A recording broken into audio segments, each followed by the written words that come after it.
And if you could just tell us a little bit about yourself, where you go to school and what you like about your school, or what's your favorite subjects. Okay, hi, I'm Bianca, and, I'm a fourth grade at Roosevelt. I am on green team and part of the school.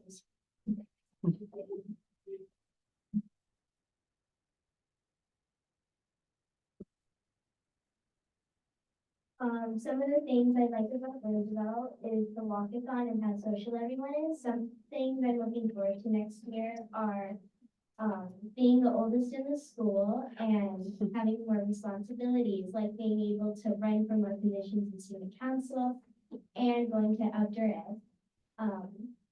Now will everyone please stand and join me in the pledge of allegiance. Let's move your right hand over your head, face the flag, ready, begin. I pledge allegiance to the flag of the United States of America and to the republic for which it stands, one nation under God, indivisible, with liberty and justice for all. Thank you. Thank you. That was wonderful. If you'd like to have your picture taken with the board, you're welcome to come up and join us. The board The president. board president, that's great. Great. By the flag.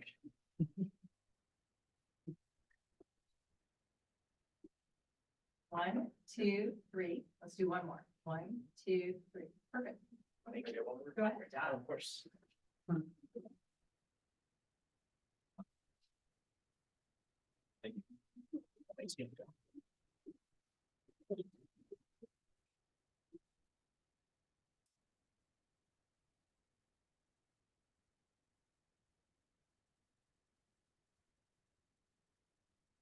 All right, item 7, roll call. Trustee Mudd, Here. trustee Wong, Here. trustee DuBois. Here. Trustee Brown present, and trustee Ghulam Hussain is not present. Item 8, approval of the agenda. Do we have a motion to approve the agenda? I move to approve today's agenda. A second. All those in favor? Aye. Aye. Motion carries.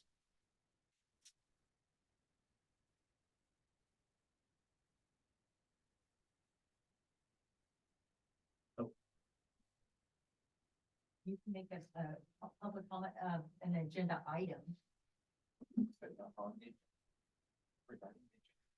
No, it's a specific item. So it can be any of the items on there, or if it's none of them, then it would be public comments at the end. Do you want this back to revise it, or?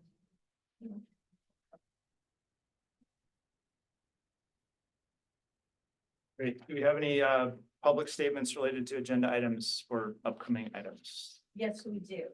It'll be on child nutrition.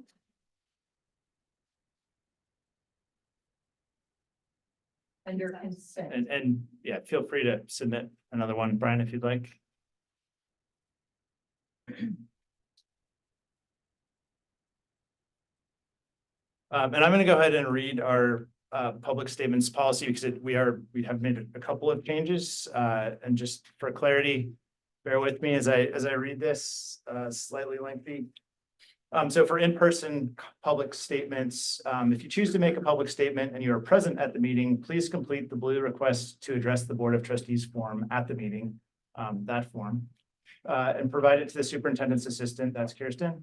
And you will be called upon during the agendized item or during public statements on non-agenda items for statements on items that are not on the agenda, which we do at the end. If your comment is on an item that is not on the agenda, then you will be asked to speak during the public comments or public statements related to non-agenda items at the end of the meeting. If your comment is on a specific item that is on the agenda, you will be called to speak on at the time the agenda item comes up at the beginning. This is a new process as of March. Please note that there is a 3-minute time limit per person, per topic, 21 minutes total. The president may, in consultation with the board, adjust the time to accommodate large groups. Speakers may not cede time to another speaker. And then for virtual, this is a new process as well, so I'll go ahead and read it. If you're virtual and wish to make a public statement, you may email your statement to info@burlingameschools.org. Your written public statement must be received 24 hours in advance of the meeting, which this typically would be 5:30 p.m. on Monday before the Tuesday meeting.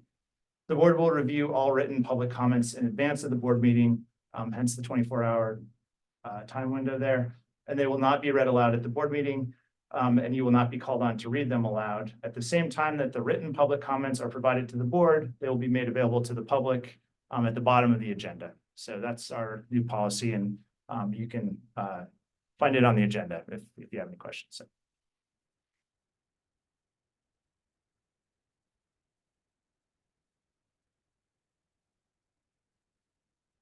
Okay.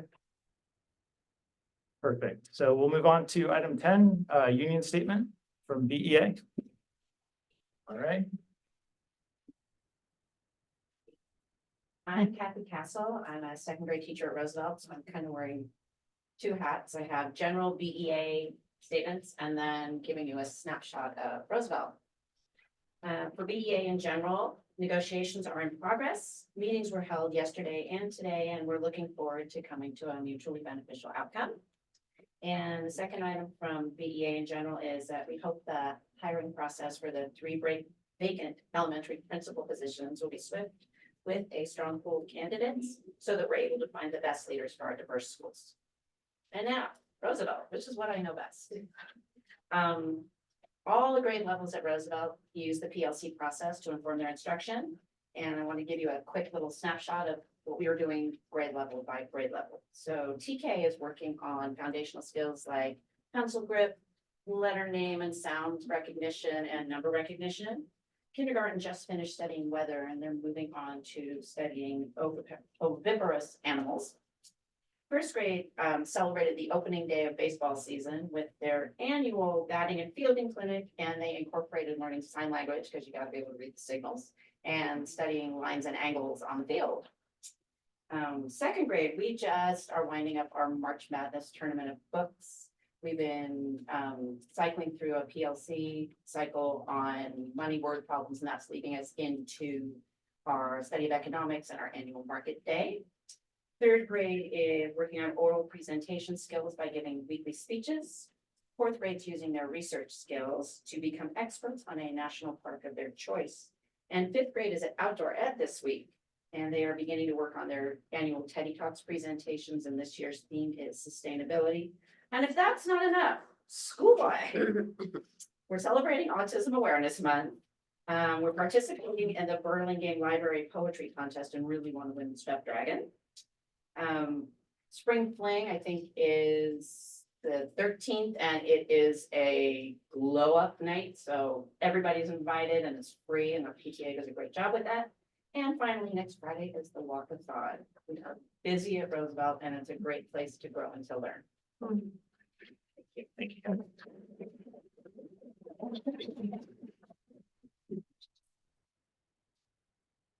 Great. So don't think we have a rep from the CSEA this evening, so we'll move to item 12, statement of principle. Matt?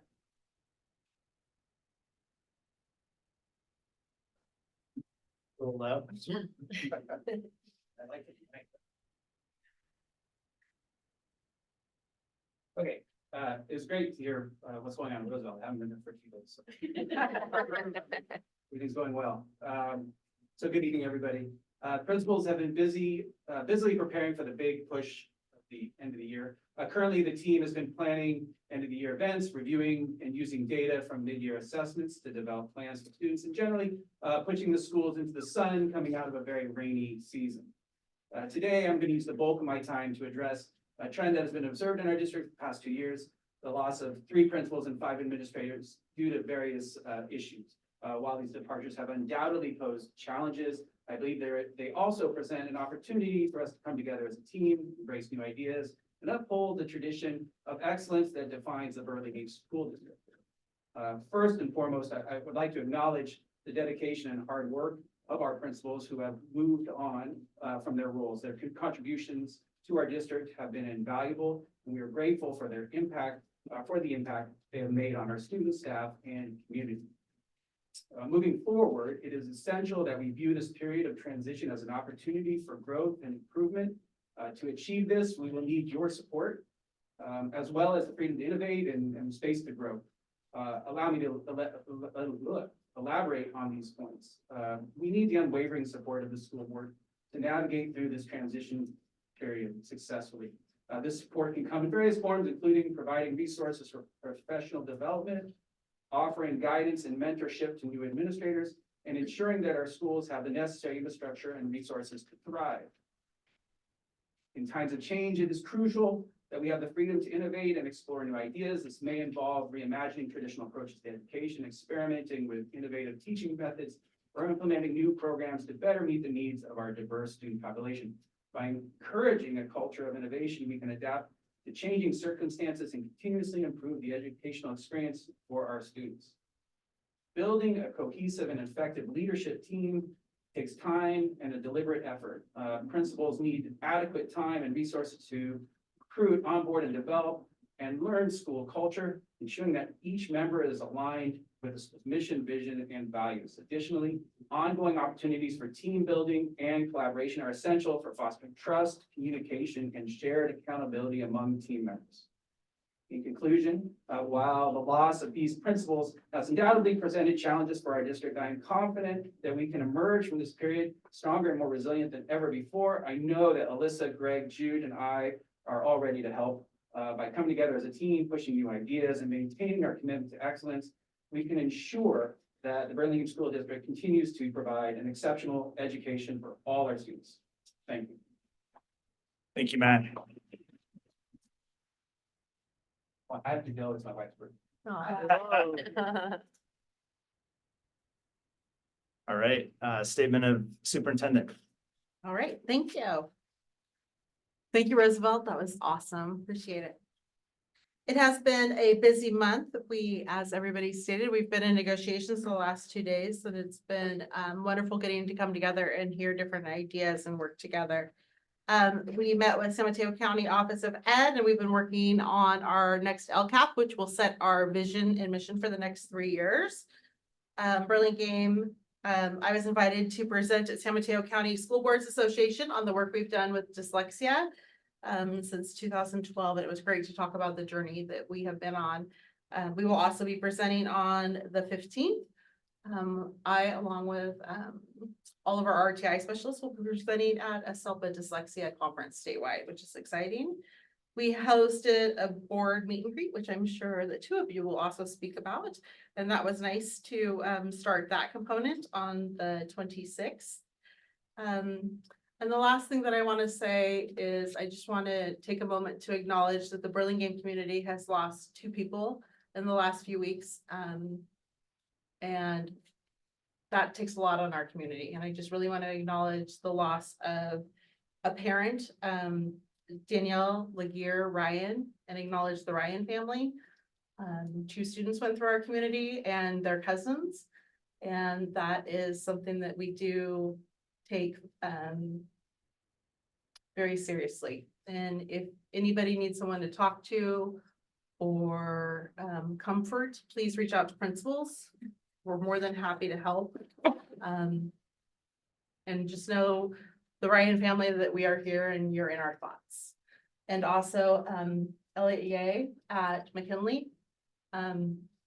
You are also in our thoughts. The loss of a young little boy is very tragic, and our thoughts are with the McKinley family, the McKinley staff, Elliot's family, and our community at large. So please know that we are here as a community. We are one Burlingame, and we will stand with each other. If anybody needs anything, please reach out. We will hold each other and be a part of this together. So thank you. Thank you. Statement of board members. I'll start with Lisa. Thank you for sharing the condolences on behalf of all of us. I had the pleasure of visiting Washington, which is always such a pleasure. There's so many wonderful things happening there. And it was great to have a chance to sort of casually speak with some of the students and teachers and just hear about some of the great professional development and some of the fun projects that the kids enjoyed. And I always appreciate the principals taking the time out of their busy schedule. So it was really nice to be there after I initially had a visit, canceled the visit because of my son, and appreciated that I got to reschedule that. I also attended the city district liaison meeting with Doug. Always a productive meeting. It's with, the meeting is with the chief of police, the mayor, another representative from the city council, our city manager, president of the board and former president of the board, superintendent, who am I missing? Parks and Rec. So it's a really nice meeting of leadership in the community to talk about what's happening and how we can support each other. I attended the owners meeting with Dan. I will not report out much on that because we'll be getting a presentation on that at, later. And I had the opportunity to attend the SMC SBA quarterly dinner with our superintendent, who was on the panel speaking on MTS and reading and literacy. And it was, she didn't share how well received the work that she has put into place was received.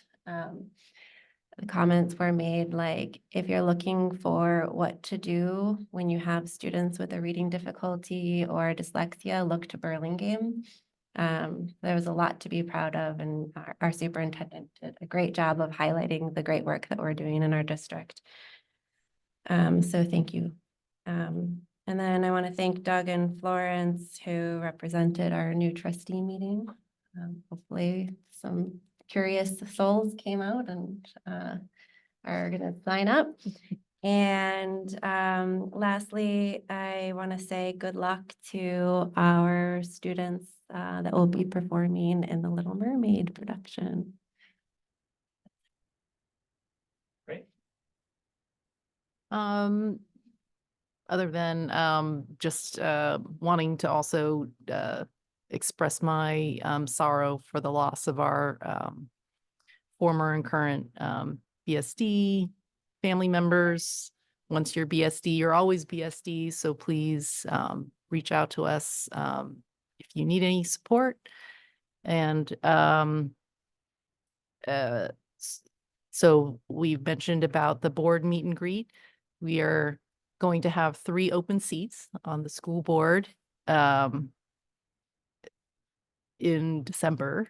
And if anybody is interested in running for the school board, please, you don't have to go to these meet and greets. You can always reach out to one of us. I really want to encourage people in our community to think about it. And if you have questions about the time commitment or what it is really like, any of us are happy to answer it. But 3 positions are, it's a lot.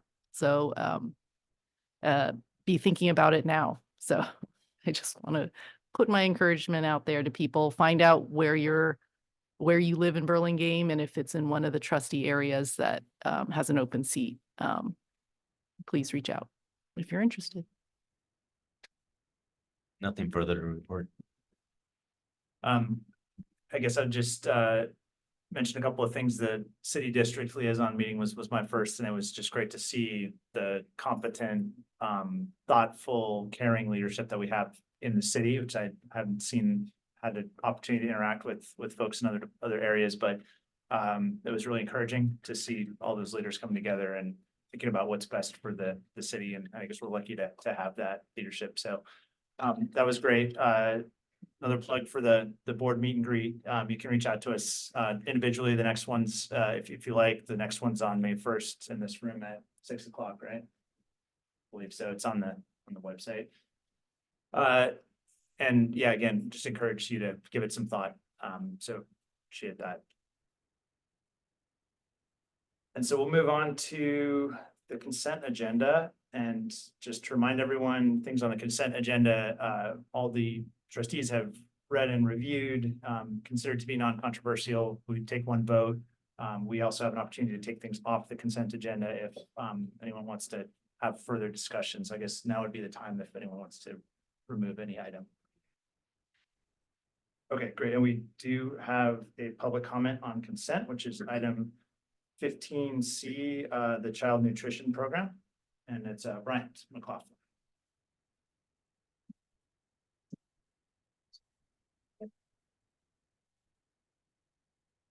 The Burlingame School District Wellness Policy 5030 under the meals section states all foods during school hours shall be selected so as to contribute to students' nutritional well-being and prevention of disease. Further, the wellness policy under marketing, advertising, and nutritional promotion section states school-based marketing of brands promoting predominantly low nutrition foods and beverages is prohibited.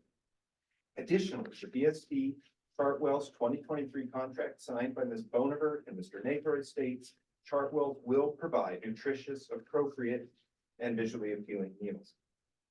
Shown in the first attachment of the menu is the menu for this week at Roosevelt's. Then in the second attachment, the quantities of added sucrose and sodium are aligned with national standards. Notice that Burlingame is serving nearly twice the maximum level of added sugar recommended by the American Academy of Pediatrics and nearly 3 times the added levels of added sucrose recommended by the Department of Agriculture Dietary Guidelines for Americans. Among the BSD's menu items, as shown in the third attachment, are the ultra-processed 19 grams of added sugar Lucky Charms being served this Thursday, and the ultra-processed 18-month shelf life 23 grams of added sucrose benefit bar being served next Friday. Again, sucrose is a disaccharide composed of 1 glucose and 1 fructose, and it is the excess fructose subunits that drive chronic metabolic disease. Next, I provided you a copy of a review article from Dr. Robert Lustig of the UCSF Department of Pediatrics. If you look at figure 2 and 3, you'll find the metabolic burdens of ethanol and fructose compared. To summarize the review and relate to the BSD menu, the 2-ounce bowl of Lucky Charms with 19 grams of added sugar and the chocolate chunk benefit bars are similarly taxing on the liver as a shot of whiskey. To be clear, the benefit bar's benefit is limited to Chartwell's parent company's 1.3 billion British pound profit margin and does not confer any benefit to the students in the district. BSD's Lucky Charms and benefit bar breakfasts are not nutrition, promote a wide range of metabolic diseases, and their packaging constitutes the marketing of non-nutritious foods. As such, pursuant to the Burlingame School District's wellness policy, these items must be discontinued. Furthermore, Chartwell's distributions of these items as breakfast is in breach of its contractual promise to provide nutritious meals, and thus no taxpayer funds can be dispersed to Chartwell's for them.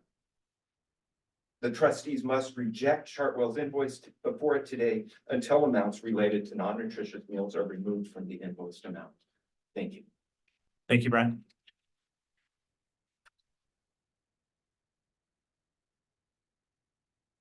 Great. I don't believe we have any other comments on the consent agenda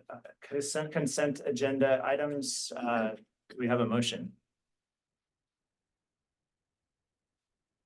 I make a motion to approve tonight's consent agenda. Great, I'll second. All those in favor? Aye. Aye. 4-0 with 1 absence.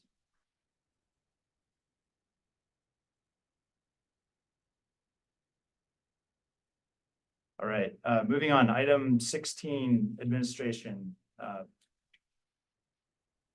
Part 1. So we have Meredith Dunn joining us to speak about UCE. Is that Meredith and Jen, both. Yeah. Thank you. Would you like us to stand?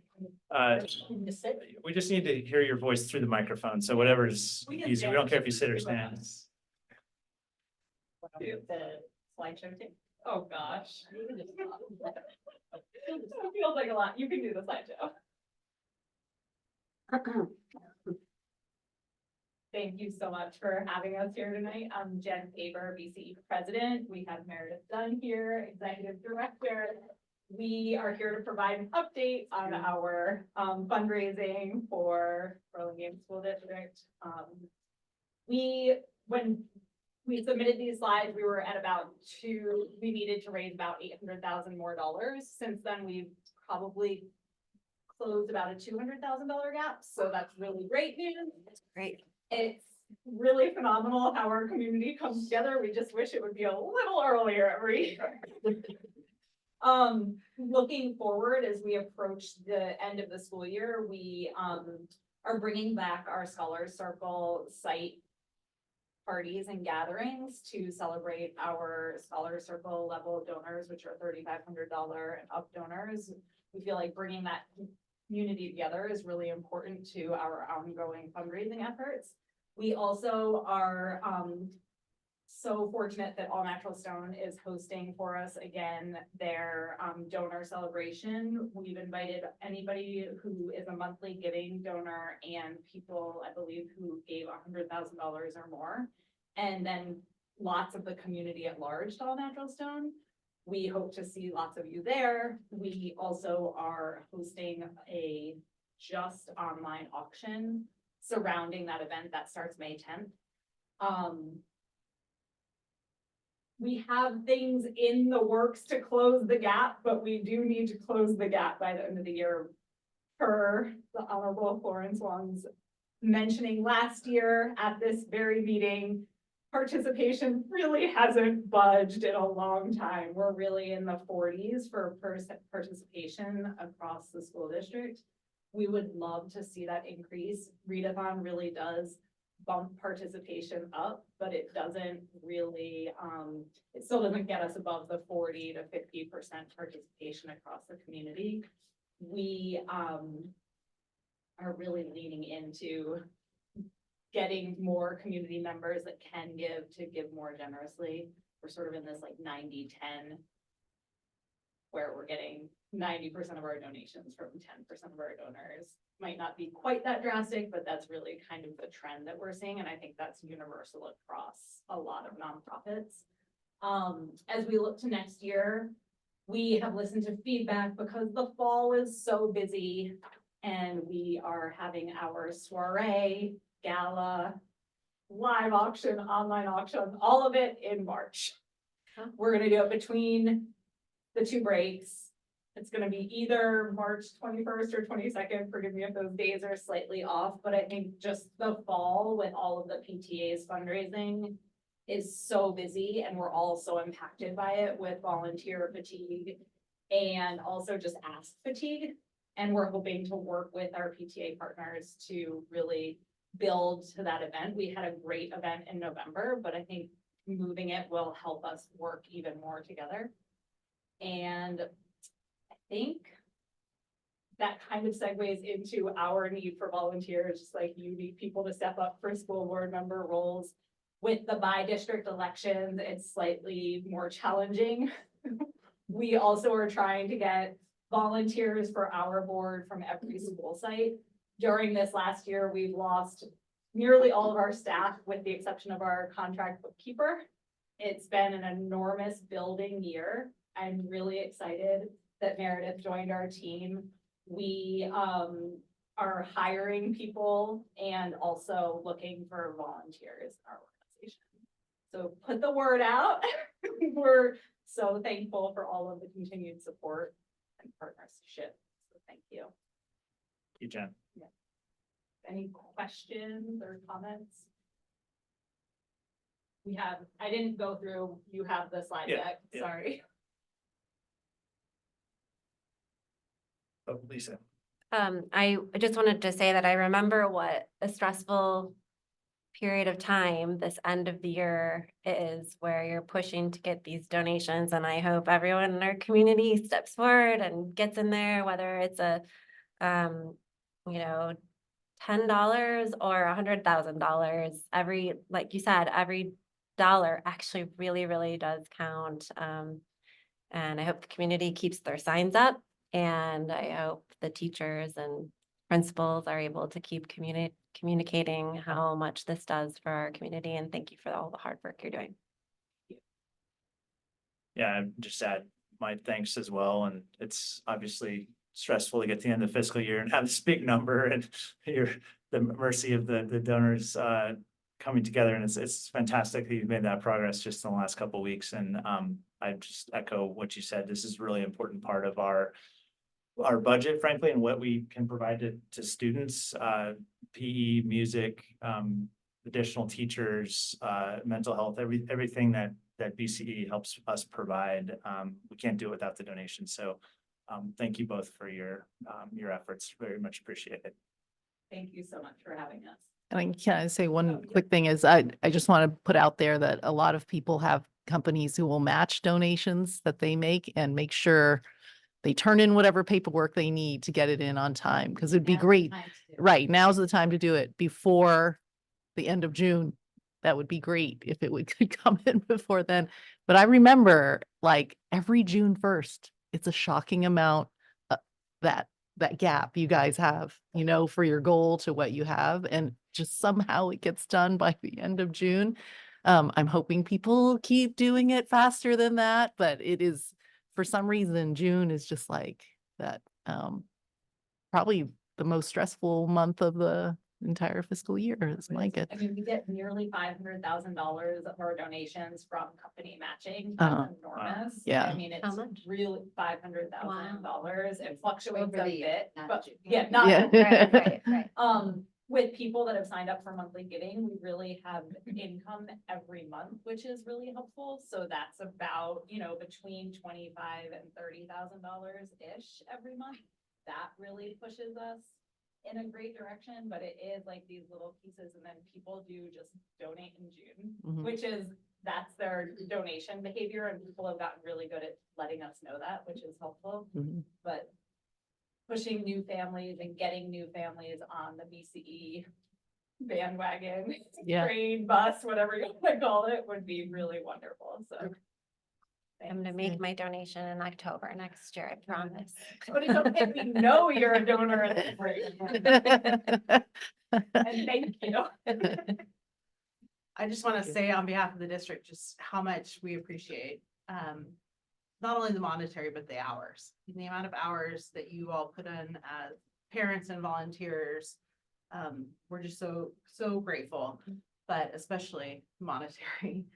Marie and I have spent, and Wes have spent so many hours, especially in the last few days, just looking at the books and just looking at the check up there on the wall, and how thankful we are for the 20 teachers, world language, the plays, just everything that you do. It means so much. So many things that other districts don't have, that are just normal here, that are actually really extras because of BC. We cannot thank you enough. It makes Burlingame so special, and it's so extra, and it's just, I mean, I have, as my grandma would say, chicken skin talking about it, because it is what makes Burlingame, and it's truly amazing, and really thank you. It means a lot. So we appreciate it.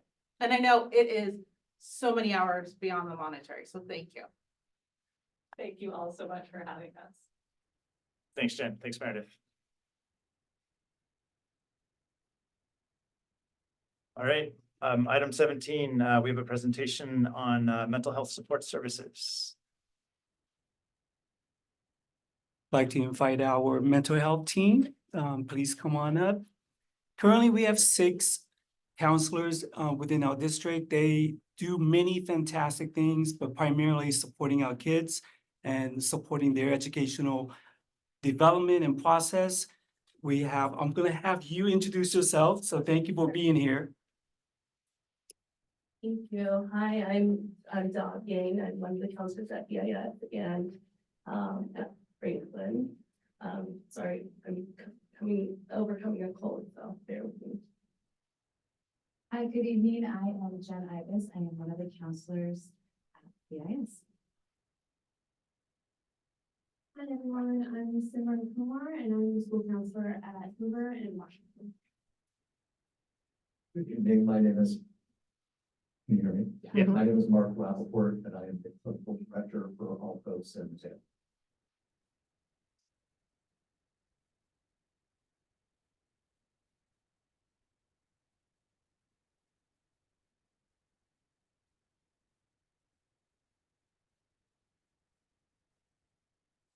Right down there and it should work, but.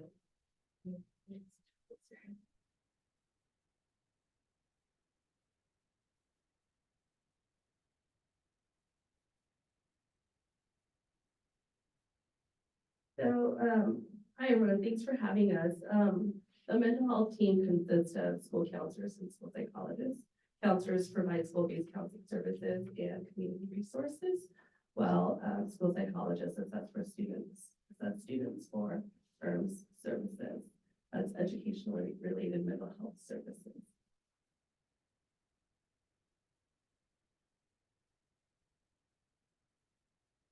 So the effects of mental health, students do better when they feel better. So mental health services in the school provides a safe, supportive, and neutral space for students to process their thoughts and feelings.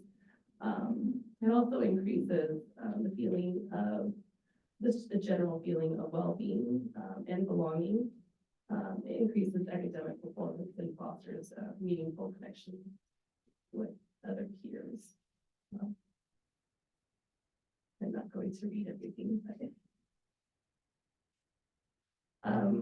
the effects of COVID, when I was here pre-COVID and post-COVID, and the one thing I've noticed is that there are increased symptoms of anxiety and depression, and these are some of the things that we got together and thought about what we've been seeing a lot of, and these are some of the symptoms. A lot of isolation. Students are easily stressed and distracted. Increased use of social media and electronic devices has gone up as well. A lot of isolation, which leads to poor social skills. Suicidal ideation has gone up as well. In defiance. You'll see when we go to the data page where the risk assessment level numbers have gone up dramatically.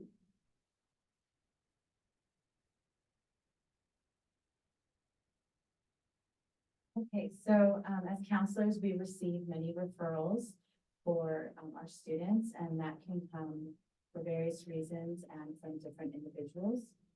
On the left of this screen, you will see those variety of reasons for referrals that we as a team typically tend to see.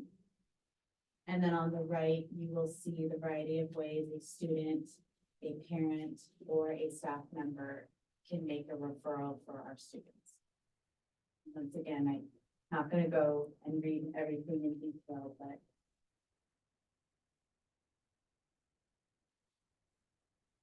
and then in many ways, our counseling team supports their school sites in a multitude of ways and amongst the community members we serve. And as you can see, this would include support for our students, our staff, and our parents in a variety of ways.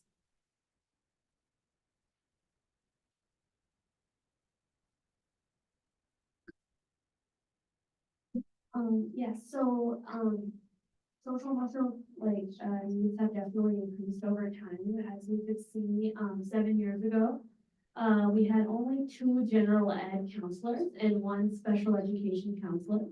However, since we definitely have had more increases in social emotional needs, now we have 4 gen ed counselors and we have 1 special education counselor. And as Doug was just saying, that risk assessments have definitely increased over time since 2019. And I think that definitely also correlates to just, after the pandemic, we've definitely seen changes. We've definitely seen some high level mental health and social emotional needs. And we are currently, there's currently 392 students in school counseling in our district right now.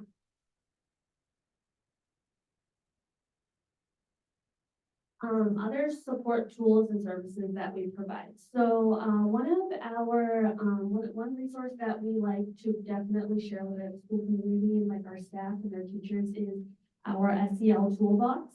Our SEL toolbox, toolbox provides like resources.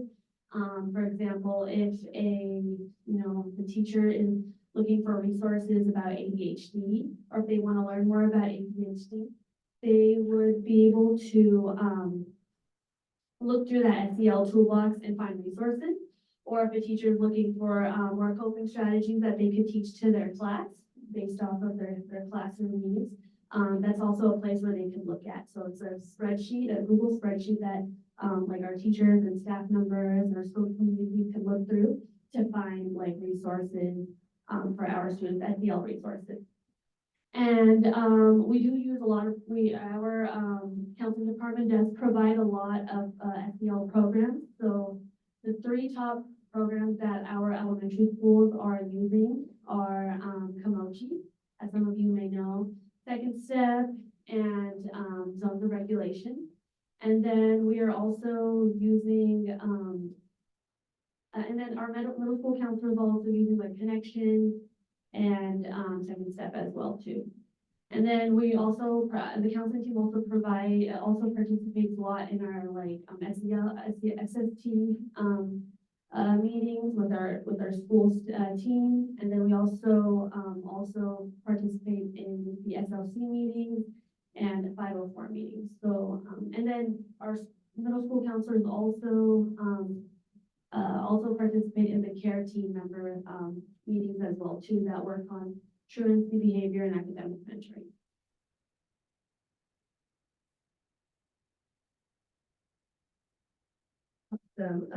If we can go back to 2 slides, you guys can see where our risk assessment data in 1920 there was 9, and there's currently year to date there's 5. So you can see how the risk assessment levels have numbers have gone up. Thank you. So moving forward, I think we would like to improve how we measure student wellness. There hasn't been a tool or a way to figure that out, but we would love to figure that out somehow. We would like to collaborate more with our BSD Wellness Committee and expand our community resource collaboration. I'm just going to be very real with you guys. I'm at 2 sites. One of my sites, my elementary sites, let's just say that's 2.5 days, so 2.5 days. That gives me, and if I have a caseload of 25, that gives me 10 students per day with 5 students on my half day. That's a lot of kids for 2.5 days. But that also excludes being part of our student and concerns meeting, our SST meetings, our 504 meetings, our care team meetings, truancy meetings, home visits. That's a lot. And also collaborating with outside providers like therapists and physicians. That's a lot for just one school site. So I think I'm going to say I'd like to advocate for more counselors, especially for our bigger elementary schools. They should have full-time counselors just because we do so much. And this doesn't even include pushing into the classrooms to generalize our SEL lessons. So I'm going to advocate for, moving forward, I'm going to advocate for more counselors.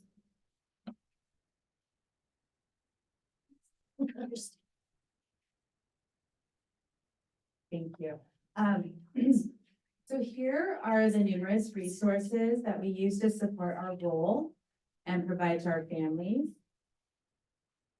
And they all have links that you can click on.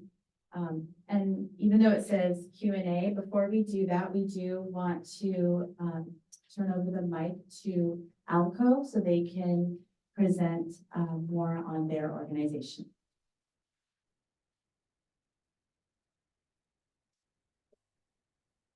So Alco San Mateo is a partnership between the state of California, Stanford School of Medicine, and Peninsula Healthcare District right next door. And it's like no other program out there. It's modeled off of programs in Canada, Australia, and Ireland. It is one-stop shop drop-in center for youth between the ages of 12 and 25 years old. We offer a variety of service streams, including mental health, physical health, peer specialists, supported education and employment, and we also, and one of the, substance use counseling. So one of the things that makes us really unique is it's entirely youth-driven and guided. Our youth advisory council is basically, they chose the fabrics, they chose the colors, they chose the layout. We're over in the old Common Art building at 2600 South El Camino. We are open Monday, Tuesday, Thursday, Friday from 1 p.m. till 7, and Saturdays from 10 till 2. You can make an appointment or they can just drop in. There is no requirement that anybody take advantage of our services. People can come in to socialize, to charge electronics, to take advantage of some of our social activities, just to hang out, to meet up with friends, to do homework. But if they want the services, we can offer them for a short-term basis, like usually around 8 to 12 sessions, so that we can link them to more permanent services. And we are going to be bringing on a physical health component that is going to be focused primarily right now on sexual and reproductive health. Parents, adults do not need to come along with the youth. They do not need to consent for their youth to have services. If the youth does not want the service, then we will not provide the service. So it really is about what the youth wants and what the youth feels they need. So we let them guide everything that we're doing. We encourage people to come by and see the facility. We've spent a great deal of effort and money in modeling the entire floor and making it really a wonderful community center that people are going to want to come to and hang out. And I'm delighted to be a part of it. So thank you for letting me present to you today. Thank you, Mark. Were there questions? First, Mark, that was my biggest question when I was reading through the board report was, do kids need an adult to come with them? And that's so great that they don't.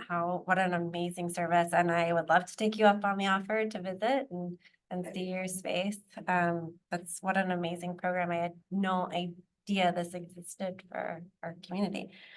Okay.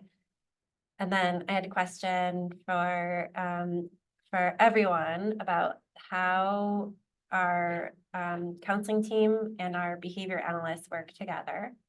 I'm sure there's some crossover, and I'm sorry I didn't get that question to you earlier. And if you're not prepared to answer, don't worry. Yeah, I can answer.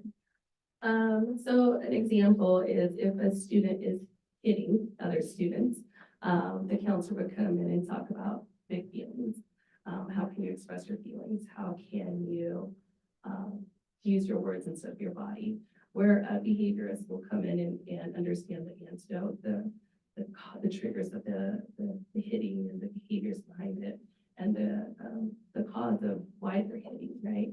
And so they're trying to decrease hitting per day from 10 to 1 and 10 to 7 in 2 weeks, and kind of de-escalating them. Yeah. So those are two different roles of the counselor and the behaviorist. I think is how I can explain it. And we have two? We have two Yeah. behaviorists. Yeah. Okay. I have one more question, but I don't want Go to ahead. couple of these. It's not really a question, it's more of a statement. I think it'll just be interesting to watch as the years progress, how much of this is COVID and how much of this is smartphones and social media and the impact that all of that has on our kids.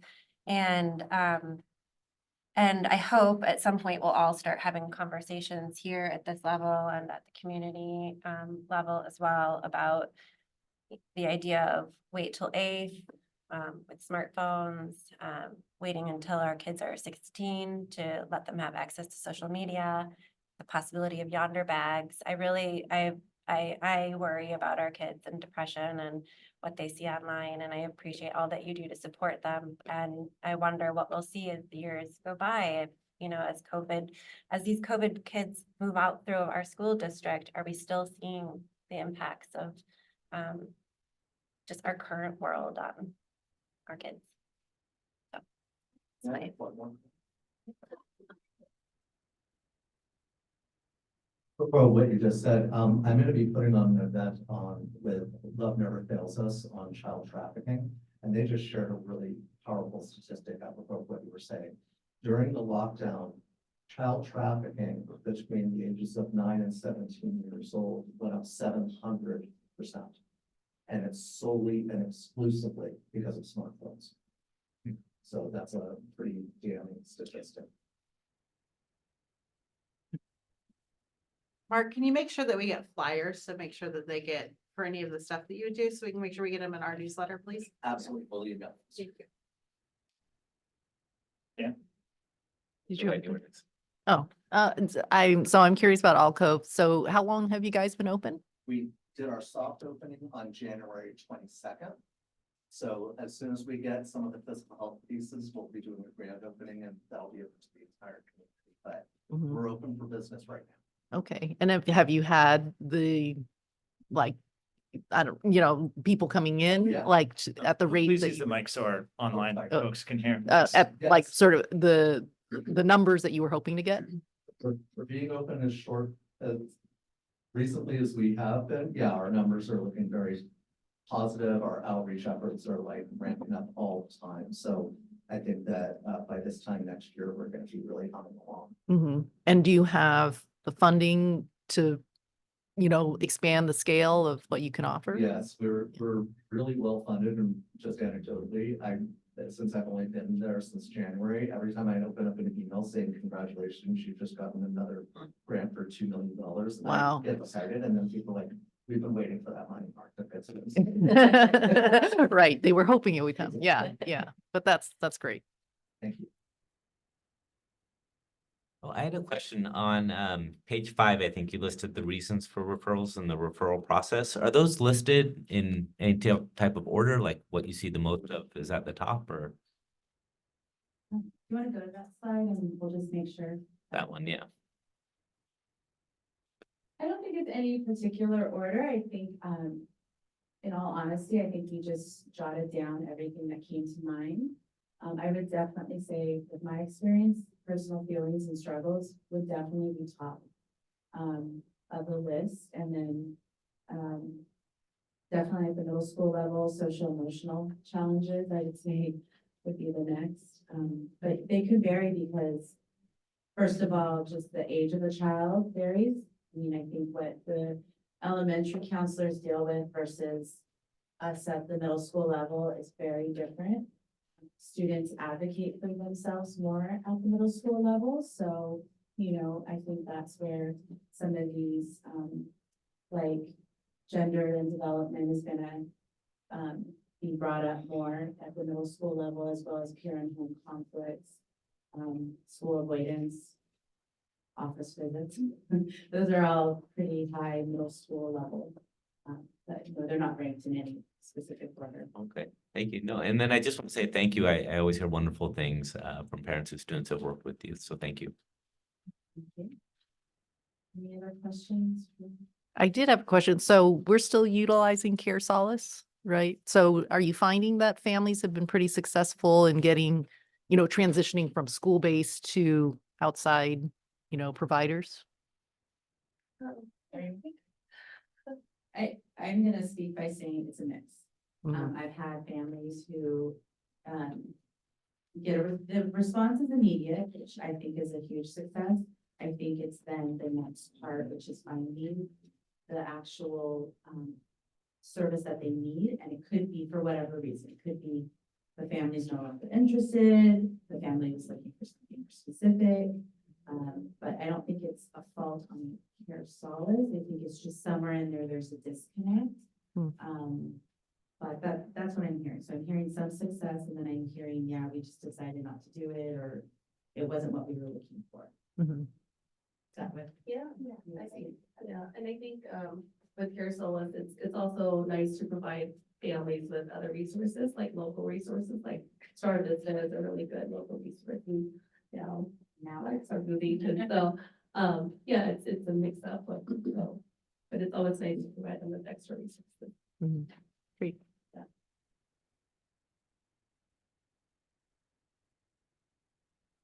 Okay, any other questions from the board? Great, yeah, I just wanted to say, thank you again, really important work, and I know it's probably been a pretty tough week, so, thank you for all that you're doing, and Mark, thank you for sharing this. I also had not heard of, All Cove, so we will, check it out, thank you.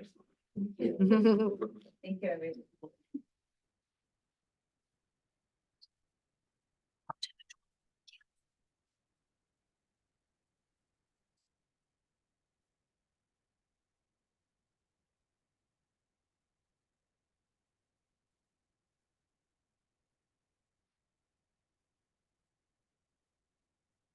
Okay, and we're not gonna take the public comment on this item because it was after the time for public comment on agenda items, so. Moving on to item 18, business and finance, Marie. Thank you. So tonight we have our 22-23 financial audit report. And we have Mr. Paul Pham here for Siobhan and Associates to present to the board. This includes the financial audit of our general funds as well as our bond funds. Marie, appreciate that introduction, and thank you, board, for inviting me out to share with you the results of the June 30th, 2023 audit. What I'd like to do is first start out with just going over some of the auditing standards that we adhere to. Can you guys hear me okay? Yes. Yes. And then I'll go into some of the key financial highlights for the year, and then go into the audit results in the end. If you guys have any questions, I'll take questions, but feel free to interrupt me at any time if there's something you want to ask along the way. So the American Institute of Certified Public Accountants, they issue auditing standards that we adhere to in our audit. And because the district is a local government, the Government Accountability Office, they also issue auditing standards that we utilize in our audits. And whenever an agency expends more than $750,000 in federal awards, they're subject to a single audit. And so uniform guidance, which is issued by the Office of Management and Budget, they put out a compliance supplement which we utilize to audit the district's federal programs. This last year, we selected the ESSER program and the National School Lunch Program as our major program for auditing. So do we have the PDF up that I can reference, or should I just reference pages and tables? Yes, I'll have a copy of the report. Okay, so I'll just reference you to the page and table then. On page 8, table 1, what you see there is the summary of net position. And when you get to that page, what you'll see at the very bottom line is that the district's net position went up $3.5 million. And big part of that is going to be from your liabilities. You see the liabilities went up 3.1 million. And if you remember, for those who were around last year, we were talking about the district's pension plans and how whenever contributions are made into the plan, PERS and STIRS, when the employees make contributions, when the employer makes contributions, when the state makes contributions, those contributions get invested. And so if you think back a few years ago, the stock market was on fire. And so the returns on those investments were really high. And so that reduced the net pension liability. But last year, we also discussed that we know from history that all those gains went away. And so this year, we were expecting a big drop in those assets, meaning that the liability, net liability, would go back up. So that's really what you're seeing, is that adjustment in your pension liability. And with these actuaries, the way they do is they have a lot of assumptions. One of those assumptions is going to be your return on investment. And when they get that wrong, that difference between the actual and the expected gets amortized over 5 years. So that's why you see that large jump in the deferred inflow of resources. That's where they amortize, they report that and amortize it over time. So the takeaway from all this is that you can always have, it's an accounting thing, the number's always going to go up and down. So what you really pay attention to is the required contribution for the PERS and STIRS. They've already set out a funding plan that hopefully will reduce the overall pension liability over time. And so budget for that, and obviously make those contributions, and you should be in good shape. one other thing I wanted to highlight, since the change is pretty significant, if you look at the current asset, you see that there's a $12.7 million decrease, but then your capital assets are up 9.3. So that's expected. You guys have two bond programs going on, Measure M and Measure O. And so that's basically converting cash to a long-term asset, which are capital assets. So that's what you see there. That's your government-wide. So what you guys really operate on is in your fund. So if I could reference you to page 11, table 4. What you see there is that overall governmental funds did go down $13.5 million, and most of that EOC is coming from the building fund. So that is expected. You're spending out down bond funds, and so that's why there's the decrease, the large decrease in the fund balance. But your main operating account, the general fund, you see that's up 2.6%. So it's going in positive direction there. And so if I could reference you lastly to. That's 2.6 million, right? That's correct. Yeah, 2.6 million. So yeah, that's an increase in fund balance. So if I could take you to page 73, the report page 73. I'll give you a minute to get there, but when you get there, what you're gonna see is this is the financial trends schedule. This gives a 3-year analysis of the general fund for the past 3 years, and then also the budget for this upcoming year, the year you guys are currently in. And so what you see there is for the last 3 years, the general funds had a surplus spending for 2 of the last 3. The reserve since 21 has dropped pretty significantly. You guys are just barely at the recommendation. So you guys, I want to keep an eye on that. And even if you look at the budget for 24, you're getting below that amount that you want to be at, that comfortable 3% for a district your size. You're not alone in this. I mean, most of our clients, because of the one-time funding that in recent years with the COVID ESSER funds and stuff going away, you're seeing a lot of budget shortfalls across the board. So it's definitely something to keep an eye on, and then make sure you budget accordingly to maintain the reserve. I mean, you guys are just barely there, so it is going to be a long road ahead unless anything changes at the state level with the governor's budget. But currently, you're within the recommended reserve. If there aren't any questions on the numbers, I'll go right into the audit results. All right, so if I could reference you to page 89, please. So this is the schedule of findings and question costs. We did have a couple issues. The main one is going to be related to your national free lunch program. We actually issued 2 different findings because even though it's related to your school lunch claims, one is related to the financial reporting of it. There's the state portion of the National School Lunch Program, the federal portion. It wasn't getting reported to the correct revenue code, and so that's the financial piece of it. From the compliance side, from the federal compliance piece of it, what was happening was that the classifications that you guys have in your system for each of the students, whether they're free or paid or reduced or whatever, wasn't getting reported properly on the claims. So in the big picture of things, and when the claims, it's either going to come from the federal money or state money. And because of these all students eat for free, the state's covering that difference that the federal program doesn't cover for the senior summer program. So that's why you see the question costs, because it's related to the federal side. So one of our recommendations that we made is just to reach out to the state to see if they could possibly accommodate, reimbursing you guys for that difference. We're not sure how that's going to fall out, but if you guys don't have a history of having issues with the claims, and we know from some of our other clients who have kind of reached out, when they've forgotten to do something or did something wrong, the state was more than happy to accommodate. But I do know that it's not one of those things they'd like to continue to do. So this, being your first one, they may, but definitely, we want to make sure you tighten things up and get that right. And we already know that things have started turning around. You guys had some turnover in key personnel. I mean, that's all hopefully all behind you. And so, you see that you guys are making progress. We've been working with Marie on what to do and her team and how to proceed going forward and make sure things, something like this doesn't happen again. But it's a tough year. How do we know if they're eligible for federal student lunch, if everybody gets it for free, I mean, just as a practical matter, I don't. Or, You want me to take that? So, the district uses a home income survey, right? And so the national school lunch application isn't required anymore. So it's really one of those where, families just go in and they say what income bracket they're in. And so that's what's used for LCFF purposes.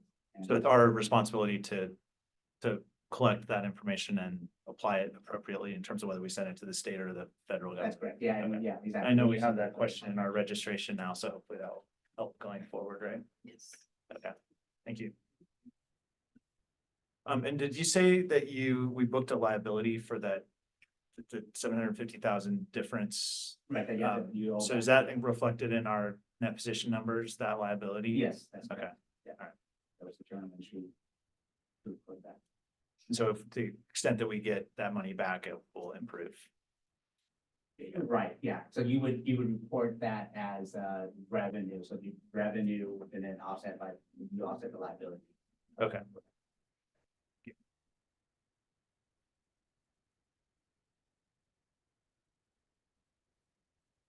See, any questions? Okay. Well, yeah, thank you. I mean, I obviously don't like to see a finding on an audit report, so that's concerning, but I think we understand where it came from and have measures in place to make sure that it doesn't happen again. So, and frankly, this particular issue does seem like it's because everybody gets lunch for free. It's just, I can understand there's less incentive to track it during, over this post-COVID year. So, but I appreciate you bringing it to our attention and helping us to address it going forward. So thank you. Did you want me to cover? Thank you. the- Oh, the bonds, if you would slightly Okay. go over that. Yes, I forgot. Yes, thank you. I'm gonna pull that up, but while I'm doing that, same auditing standards, we kind of integrated the audits with the district audit. We did issue clean opinions, which, they were unmodified, which means that, the financial statements were fairly presented in all material respects. Yeah, sorry, I didn't give you copies, but do have it in the PDF, so Kirsten's the gonna pull that up. Attach the agenda.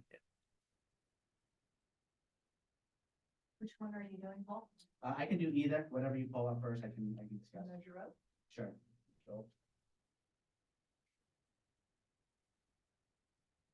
Okay, so measure O, if we can start out with page 5, please.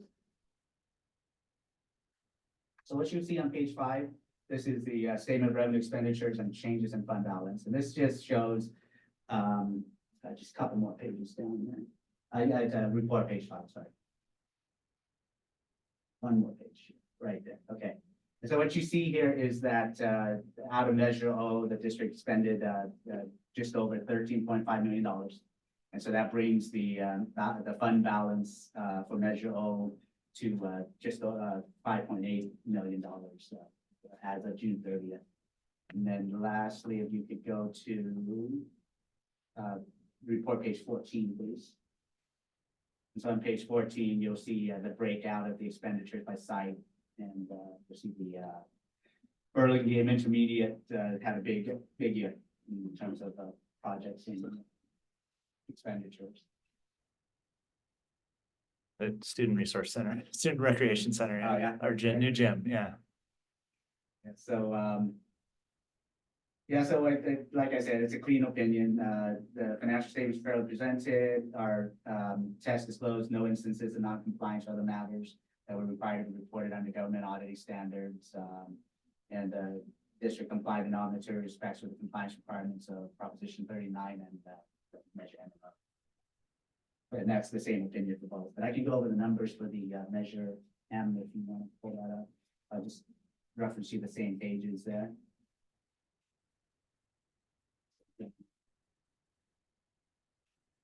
That is page 5.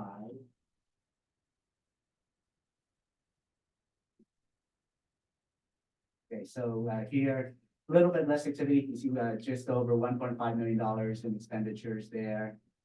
On page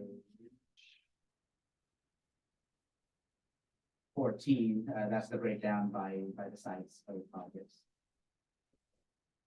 The same 1.58. And again, you guys have gone well beyond that at this point, I'm sure. This is as of June. I think those funds may be fully expended, actually. Okay. Yeah, Measure all. measure, I mean, measure, yeah. yeah. With only I think it was 5 million as of June, yeah.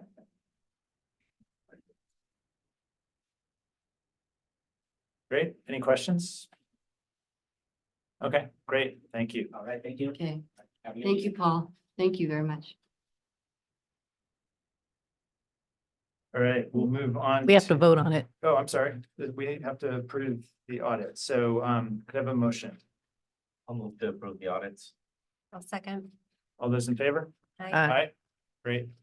Motion carries 4-0. We'll move on to item 18B, appointment of BSD Parcel Tax Oversight Committee. Maria, it's you. Yes, so this item is a recommendation requesting the board to appoint our bond oversight committee to be part of the parcel tax committee as well. So it's basically taking the same membership of the bond oversight committee and incorporating our parcel tax committee with that group as well. And the committee is meeting on May 7th. This is still going to be presented to them to make sure that they accept their role. Great. Any questions? Let's see, this one is a voting matter as well. Can we have a motion to approve? I'll make a motion to approve. I'll second. All those in favor? Aye. Great. 4-0. Citizens Bond Oversight Committee, bylaw revisions. This one's Marla. Yes, thank you. The Citizens Bond Oversight Committee met and reviewed bylaws and moved and voted to change 3.3. Following approval by the board of the annual independent financial audit required by Prop 39 in one of the next 2 regularly scheduled meetings of the board, the committee shall present an annual written report for the measure, which shall include the following. So they just updated it from what had been to present to the board in public session no later than March 31st, based on the fact if we need to get extensions. And there was a great debate about that at CBOC.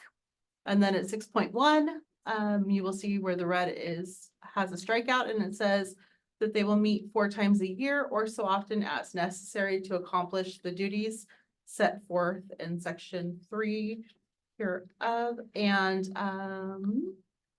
Trustee Ghulam Hussein was the board representative at CBOC that evening too. So we're bringing that forward because first it goes to CBOC and then it comes to here for ratification with you all voting on it. Great. Any questions? Okay, and I'll just say, having sat on that committee before, I think both these changes make sense. And like this year, for example, the audit would have come too late to meet the deadline. So these are good changes. So I'll move to approve. I'll second. All those in favor? Aye. Aye. Aye. Great. 18D. Also a voting matter. This is award of contract services for our audits for the years. I guess it's actually for the years 24, 25 and 25, 26. No, because the The audit year, oh, sorry. Oh, yeah. The audit we just heard, I think it was for 2022, 23. Right. Yeah, so this contract is for the audit of the 23-24 fiscal year, which is this year. And there's an option to renew for 24-25 and 25-26. It's 1 year award with an option to renew for the second and third year. Yes. Okay. So for this contract, we sent out a request for proposal and we sent it out to 8 firms. We received 3 responses, and after reviewing all of the proposals, based on, their experience and reference checks and their fees, we have, decided to recommend Christie White Associates for the 23-24 audit.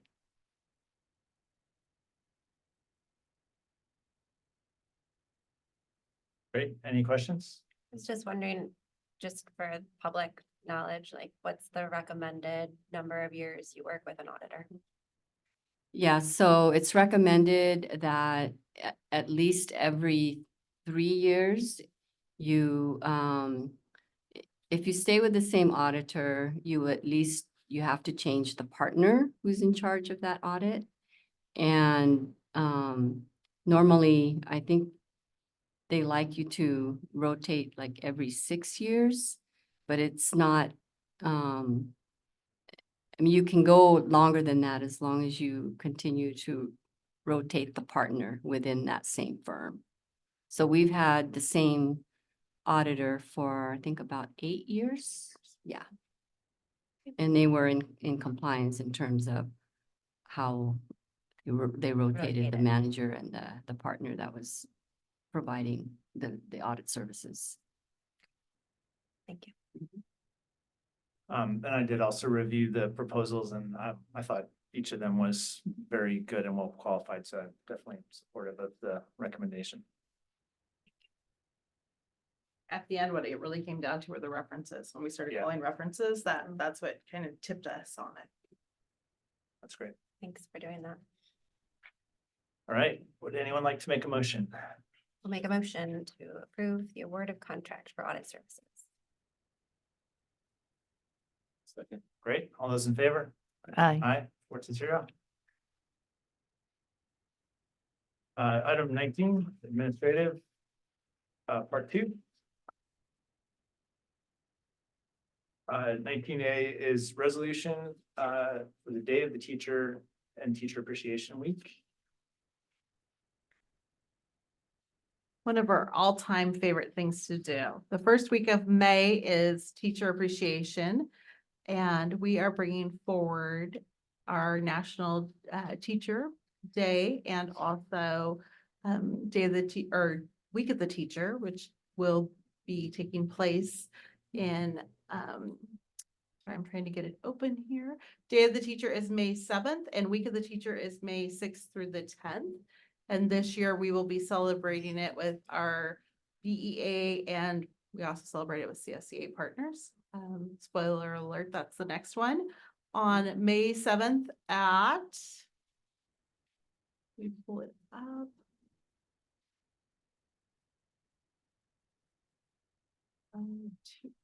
That's the 2:15 one. Oh, it might be.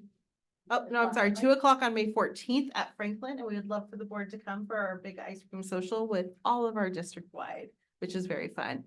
So tonight we are bringing forward our resolution for Day of the Teacher and Week of the Teacher.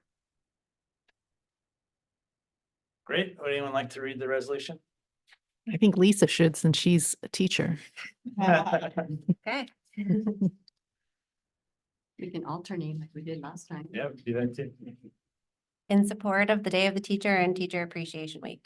Whereas teachers work to open students' minds to the magic of ideas, knowledge, and dreams, and demonstrate their love of learning in the classroom every day. And whereas teachers fill many roles as listeners, explorers, role models, motivators, and mentors. And whereas the success of more than 3,000 students in the Burlingame School District depends on the skills, knowledge, and attitudes acquired while under the nurturing guidance of dedicated teachers. And whereas teachers work collaboratively with the Board of Education, Superintendent of Schools, colleagues, parents, and others in support of our commitment to quality education for all youngsters. And whereas teachers continue to influence us long after our school days are only memories. Whereas California Day of the Teacher is May 7th, 2024. Whereas California PTA Teacher Appreciation Week is May 6th to the 10th, 2024.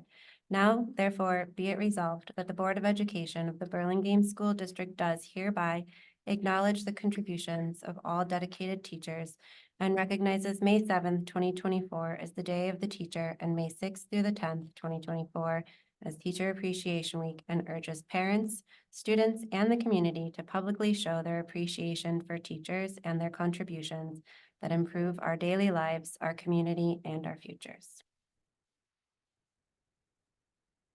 Thank you. And we would like to approve this resolution. I'll make a motion to approve. I'll second. All those in favor? Aye. Aye.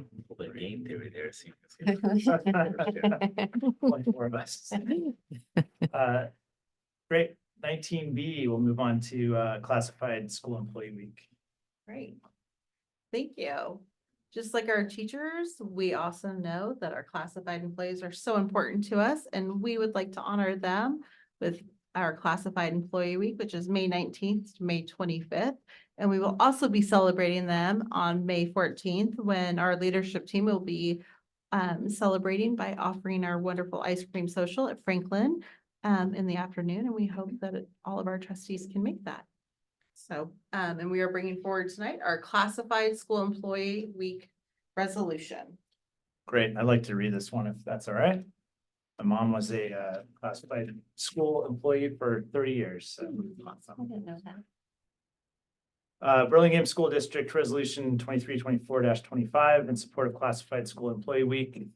Whereas the week of May 19th to 25th, 2024 has been declared Classified School Employee Week in recognition of the invaluable services classified school employees provide to California public schools and community colleges. And whereas classified school employees are education support professionals who continually strive for excellence in areas relative to the education community. And whereas classified school employees contribute to the establishment and promotion of a positive instructional environment as paraeducators, secretaries. And whereas classified school employees also provide other essential education services such as transportation, facilities maintenance and operations, food and support services, and healthcare.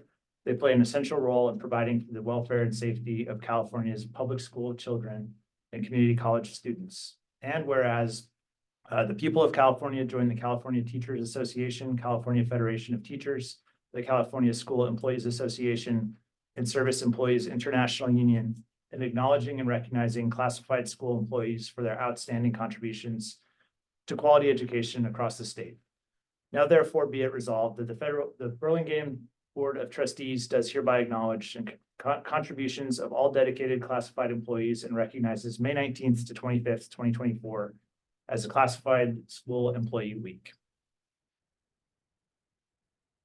And I'll move approval. I'll second. All those in favor? Aye. Aye. All right, item 19C, parcel tax initiative discussion. We do have a public comments on this one. So Bryant, I will welcome you to share your comments.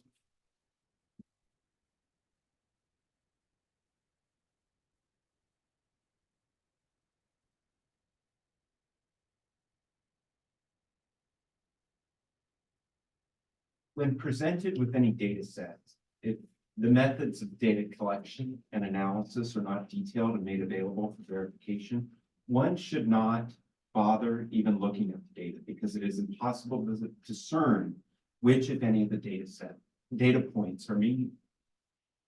The agenda item 19C, the survey study by Mr. Hauser and Godby, is completely vacant with regard to error calculations. The raw data has not been made available for review by the public, and as such should be removed from the agenda today. All Mr. Hauser and Mr. Godby provide regarding error is the worthless statement, margin of error plus minus 4.3%. Is that a standard error, the mean? Confidence interval? If it's a confidence interval, is it 10%, 50%, 95%? Does the statement reflect sampling or non-sampling error? In small font on the bottom of slide 3, it is noted the data was weighted. Well, Where is the unweighted data? What was the methodology of weighting? What was the error associated with the weighting? And what was the method of calculating the error associated with data weighting? Further, I would like to note, both my wife and I were selected to respond to the survey. Maybe this was just a statistically unlikely coincidence. More probable, though, is that the survey respondent selection methods lacked randomness, and the survey had a high level of sampling errors. I submitted these questions to the district as a public records request on March 30 and did not receive a response prior to this meeting. If my son were to submit his 5th grade math work to his teacher at Roosevelt, Mr. Weaver, without showing his work and detailing his calculations, Mr. Weaver would say, "Please show your work." And if a 5th grader were to pop off and say, "I've been doing math for 10 years, why do I have to show my work?" Mr. Weaver would explain the importance of showing your work, regardless of how many years you've been doing math. I see no reason Mr. Hauser and Mr. Godby, to whom you've dispersed $40,000, should be held to any standard less than what is expected of the 5th grade students in the district. In fact, the presentation of Mr. Hauser and Mr. Godby appears to make a mockery of every teacher in the district trying to teach students the importance of showing their work and documenting calculations. In summary, the agenda item, the survey by Mr. Hauser and Mr. Godby, is completely vacant with regard to error calculations and should be postponed to another day when, after the public is offered an opportunity to discern which, if any, of the data points are statistically meaningful. Thank you. Thank you, Brian.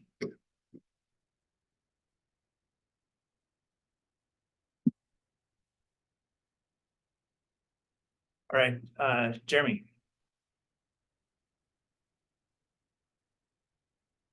Nice to see you all again.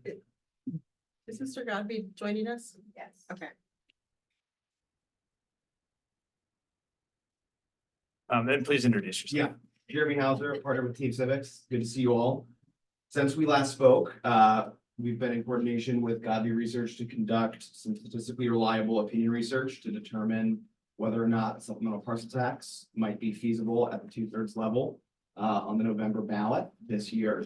So we're going to take a few minutes tonight to walk through the results of that research, which I'll kick over to Brian to do that, and then we'll kick it back to me to talk about implications and next steps. So with that, I will kick it over to Brian to walk us through the numbers.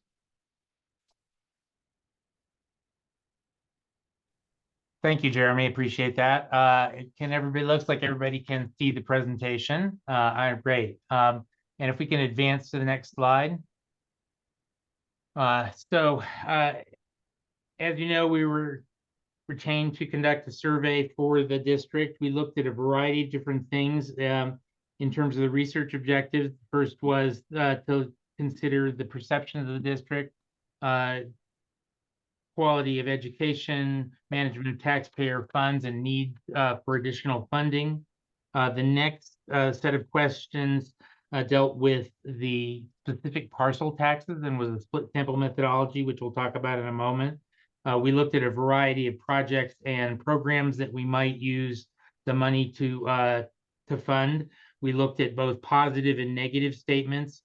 We looked at the rate duration issues for both of the versions. And the data is all based on a stratified random sample of likely voters. We used 15 different demographic characteristics to stratify the sample on the front end. And that means that gender and age are relevant, particularly gender. So people in the same household who are of different genders can be in different strata in the sample. And that's important because we're looking to make sure that the data mirrors the actual turnout. Next slide, please. In terms of the data collection methodology itself, this was a phone and online survey. Phone means landline. Yes, there's still some people that do take surveys via landline. Cell, which is a large number of the respondents. Text invitations to an online survey, which is the largest group. That's the world we live in today. And of course, email as an older technology, which is not as effective anymore. because of the text invitation being so prevalent in terms of the number of responses. As I mentioned, this was a likely November 2024 voter universe stratified by 15 different variables. We were in the field in mid-January through early February. The average phone survey was 25 minutes long, and that's still the metric we use to gauge the length of a survey. The sample size was 501, which gives us the margin of error or confidence interval of plus or minus 4.3%. Next slide, please. And the next one after that. Thank you. So that first section is really the climate area that I mentioned. And the first question in that is rating of the quality of education. If you add the vary and somewhats together, you'll see that 76% in round numbers in this survey said that they had a favorable view of the quality of education versus just 8% saying unfavorable. It's a 9.23 to 1 positive to negative ratio. And when we compare, that's a great number, actually. It's one of the better ones we've seen in the last 18 months. Obviously, COVID took a chunk out of the quality of education perception. And you can see that when you look across at the previous survey, which was in May of 2022, where we were only at 65%. So that's a big increase. And then going back to March of 2014, obviously pre-pandemic, we were at 73%. So we're actually a little higher than we were even before the pandemic, which I think is a good sign. Next slide. The next slide shows the similar kind of data. It's about management of public funds, though. So again, adding the vary and somewhats together, you see 62% in round numbers have a favorable view of the district's management of public funds versus just 13% in round numbers that had unfavorable. This is always lower than the quality of education because that don't know category, the DKNA, always goes up because there's a segment of the voters that are being honest with you and they simply don't follow your budget. If we compare that to the May 22 survey, it was only 47% favorable. And even going back to March of 2014, where it was 54%. So clearly the district is doing well in that area currently. Next slide.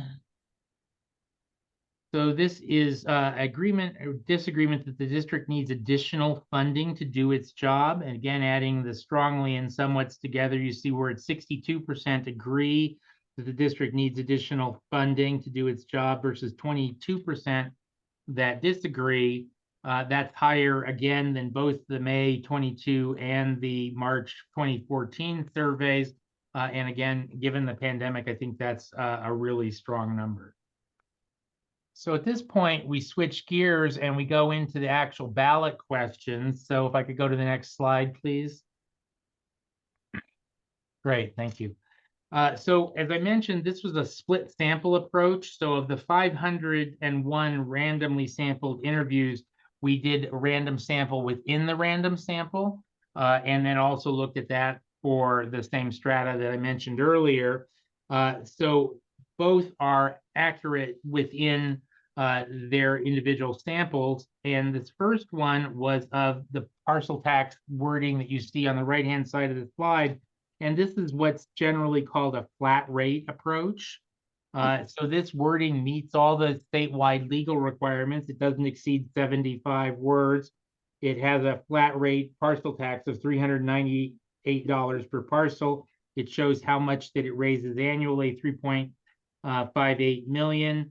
It has a term which is until ended by voters, and then it includes annual adjustments and citizens oversight. The dollar amounts in the term are required by state law as well as the limit in words. So this is by definition a summary. It can't be everything you would spend the money on because that just simply wouldn't fit.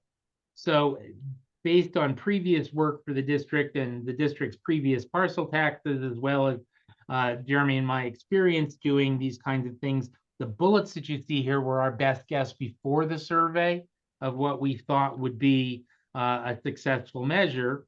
And the way we analyze this is we add the definitely and probably together, and we look at the total support, which you see is 63%. That's not a bad place to start, but obviously it's not quite to the 2/3 threshold necessary to be successful for this kind of measure. And so we know that there's some work to do. We also know there's work to do because even if 63 were meeting the threshold, which it obviously doesn't, you still have to hold the probably yeses on. So there's work to do both in terms of expanding the percentage as well as keeping the probably yeses on board. Next slide, please. The next slide shows you the other random sample. This is a variation on a parcel tax. It's a per square foot of building space. And so it's another way of doing a parcel tax. Obviously, it's not based on the parcel itself, but on the square footage of the building. This has the same state legal requirements, can't exceed 75 words, has to have a rate, which is 13.5 cents. It has to have a cap, which is $2,500 per parcel. It has to talk about unimproved parcels, which is $25. And then it has to show the annual raise, which in this case, 3.57 annually until ended by voters. So the amount is about the same, but because of the different way that it is assessed, it doesn't come up to exactly the same annual revenue to the district. So again, adding the definitely and probably yes together, you see the support is a little bit higher, not statistically significant, at 64%. And again, not a bad place to start, but obviously we need to get to the 2/3 to be successful. And there is work to do in keeping the probably yeses on board. Next slide, please. So the next couple slides show us the long list of things that we might spend the money on. We're no longer constrained by the 75-word limit of a statewide ballot measure. And so what we did is we asked all of these items that you see here and on the next slide in a random order. And then we go back when we're done with the interviewing and we assign numeric values to the response categories. So much more likely is a 2, a somewhat more likely is a 1, a somewhat less likely is a -1, and a much less likely is a -2. And we create this intensity scale that you see right next to the burgundy bars, the 1.1, 1.05, etc. And it's just a really hyper-accurate way of ranking the items vis-a-vis each other. Because there are 4 items and obviously in terms of the response categories, and this is a good way to do that, to take all of those responses into account at the same time. One of the reasons we do it is because if you just added the much more likely and somewhat more likely together, you could have something that was 40% much more likely, 20% somewhat more likely, that's 60. You could have the reverse. It could be 20% much more likely or 40% somewhat more likely. And that's still 60%, but it's not the same 60%. The intensity of the first one is much greater, and that's what this ranking addresses. That said, once we rank it based on those numbers, we then do look at the much more likely and somewhat more likely added together, and you see that reflected in the range defined by the blue arrow on the far right-hand side of the graphic. We also group the items into tiers, which are statistically tied based on the intensity scale. But at the end of the day, we have to have an order of how to communicate things or how to talk about the priorities of the voters. And the intensity scale is that, even though this group is technically statistically tied. At the top of the list, you see that we have attract and retain qualified teachers at 77%, at least somewhat more likely to support the measure. That's followed by maintaining core academic programs, including science, technology, engineering, and math instruction. And those 2 items were in the bullet in that ballot question that we looked at a moment ago. Next, we have protect math, science, technology, reading, and writing programs, and variation on that second item at virtually the same level. Then maintain hands-on science classes, again, one of the items in the ballot question already. And then provide competitive compensation for teachers and school employees to account for rapidly increasing costs in the Bay Area. Ensure teachers and school employee compensation is competitive with local districts. and prevent layoffs, and then finally provide math and science enrichments, rounding out the first part of tier 1 on this slide, ranging from 77 to 71%. We go to the next slide, please.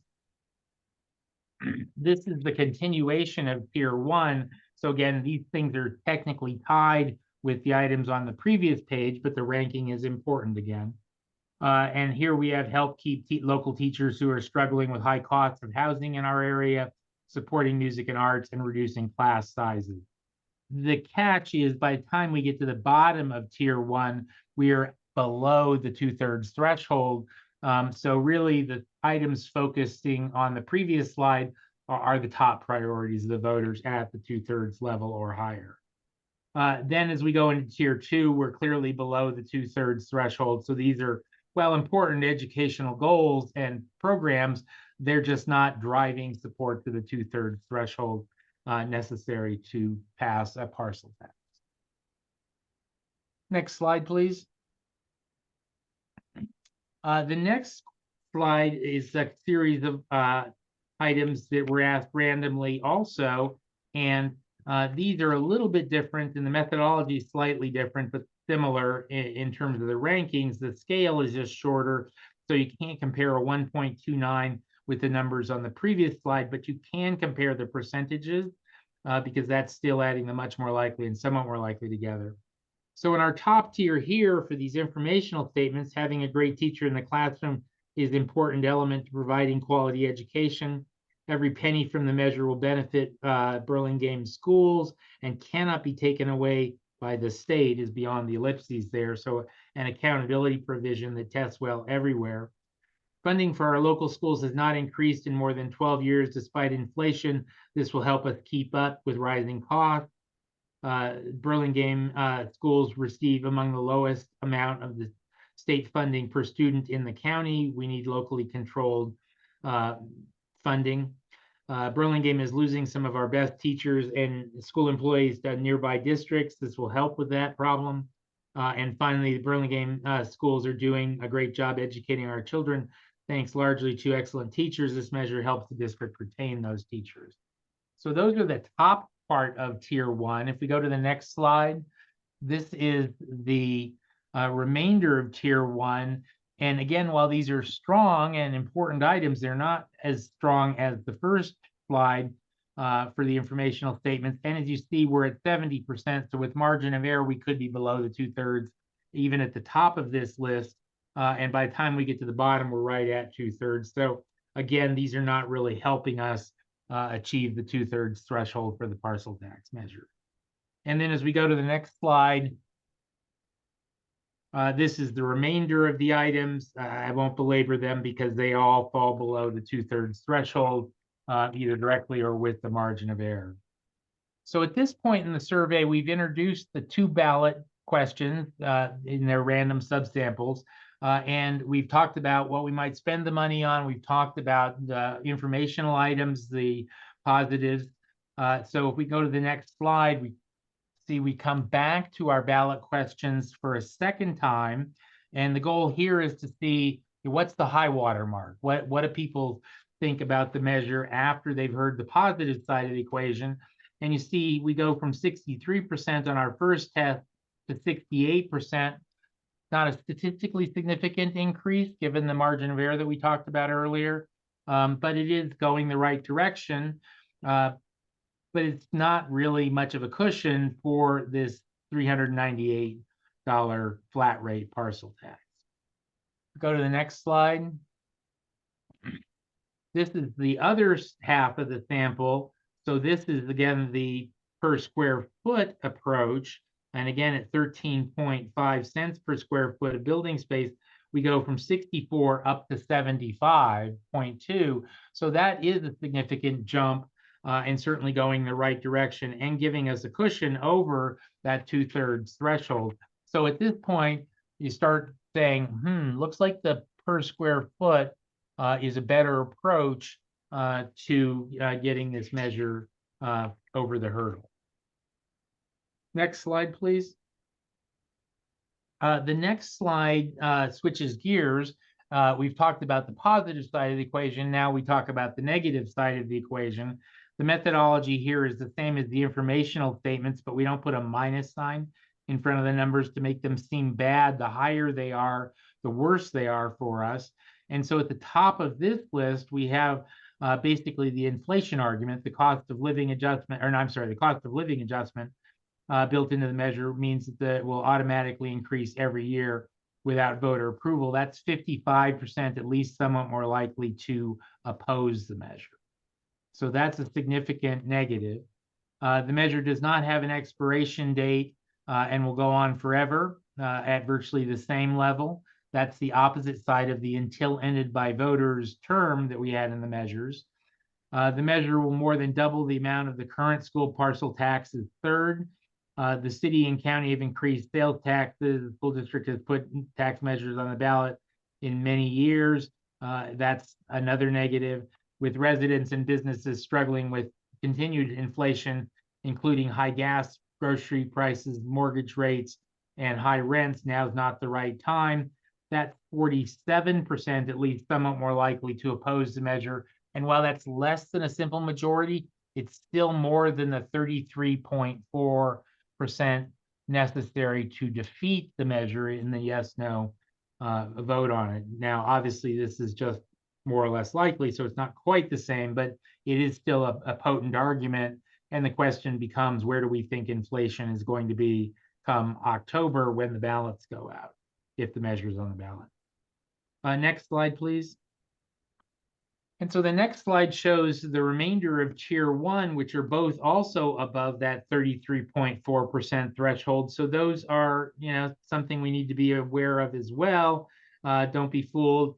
The homeowner will pay $398, and then salaries of district employees increase automatically. Both of those are negatives. Then we slip into tier two, but again, they're still above that 33.4% threshold. So there's a lot of negatives that we need to be aware of and be prepared to do our job should this measure go forward. So now we've looked at the measure. Initially, we've looked at the positive side. We saw how high we can go. By design, the next question, next slide, shows us what happens after the negatives. And this is arguably right after the negatives. So this is a worst case. And you see we started at 63 for the flat rate. We went up to 68, and we're now down to back at 62. So we're not covering the 2/3 that we need to be successful. And generally, we average the second and third test, where you see there at the bottom right-hand corner, we're at 65% in round numbers. Obviously, we're not getting to the 2/3 threshold. So it seems that the flat rate approach at 398 is going to be a challenge. Now, we didn't know where we were going to wind up. So the next slide shows you what happens if we reduce that rate. And this is a bit of a bargaining game, which is not quite the way it happens on election day, but given the sample size and the size of the community, it's the best way to assess this. So basically, this is instead of 398, what if it was 280?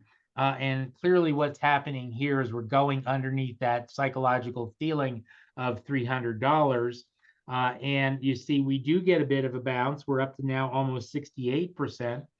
So that's encouraging and does suggest that there is substantial rate sensitivity in the flat rate parcel tax. And if we go to the next slide, please. The next slide goes even further. This is instead of $280, what if it was $198? And you see that now we're up to almost 73%. So again, underscoring the point that there is some rate sensitivity among the voters at these three different amounts. And if we were to go forward with a flat rate approach, it does suggest that we would have to be at the lower end of the range in order to be successful and have somewhat of a cushion over the 2/3 threshold. So next slide, please. So now again, we're going back to the per square foot approach. And this one started at 64. We were up into the 75% range. And now after the negatives, we're back down to 64% again. And so, the negatives on both cases do take a chunk out of it. The difference here is when we average the second and third test in the first case for the flat rate, we didn't get above 2/3, but for the per square foot, we're at almost 70% when we average them. So that suggests that the per square foot is a better way to do this and to maximize the revenue for these important school needs. Again, the next slide shows you another fallback where we went from 13.5 to 9 cents, and you don't see the jump that we did with the flat rate, which seems to suggest that there isn't as much rate sensitivity when using the per square foot methodology. Even though we are getting a little bit of a bump, it's just not as big a bump as it was when we were using the flat rate approach. But again, the average of the second and third test for the per square foot at 13 cents was nearly 70%, which is sort of a good place to be at this stage of the survey, and indicates that there is some viability for a per square foot approach. Now, the next slide for the per square foot was removing the annual adjustment, and we really don't get a bump here at all. So it suggests that leaving the annual adjustment in is something that's possible in terms of the net, although when we looked at the negatives, it was the #1 negative. So we need to keep that in mind as we formulate a final measure should the board decide to move this process forward. And next slide. The next slide was an alternate on the duration for both of the measures. So this was, instead of until ended by voters, what if it was 8 years? And we get a little bit of a bump versus the flat rate, but not really on the per square foot. So this isn't really helping us either, albeit it's defending against that. It's a forever tax approach. So next slide. So the final slide is just simply the voters' forecast on the economy for the fall. And you can see 34% think it's going to be better, 42% think it's going to be the same, and 16% think it's going to be worse. That's one of the betters we've seen. It's not yet back to pre-pandemic economic optimism. People are still somewhat pessimistic, and it depends on, well, we didn't follow up to figure out what about the same. I mean, it's getting better and it'll be the same, or it's getting worse and it's going to be the same, or it's bad and it'll be the same. We don't know that, but we do know that compared to other districts in the last several months, this is one of the better positive numbers. So before I turn it over to Jeremy, I'll just underscore, we think that the per square foot approach is the better way to go of the two, but there is still lots of work to do. And that if we were to just put this on the ballot and assume that we were going to win, that would be the wrong approach. We're going to put this on the ballot. The square foot is the way to go, but we do have a lot of work to do to keep our supporters on board. And I'll leave it to Jeremy to explain how to do that. Thank you, Brian. So on the next slide, we've provided some key milestones that we found in our experience, all of our clients have undertaken successfully when they've been successful with the ballot, including right here in Burlingame on the many measures we've worked on together. And I just do want to underscore Brian's point that we absolutely see a path forward here, specifically for a square footage based parcel tax with a cap on the amount that any one parcel could pay. You have really encouraging numbers. I think it's particularly encouraging to see that bump after the use of funds and positive messaging, to see us jump 10 points.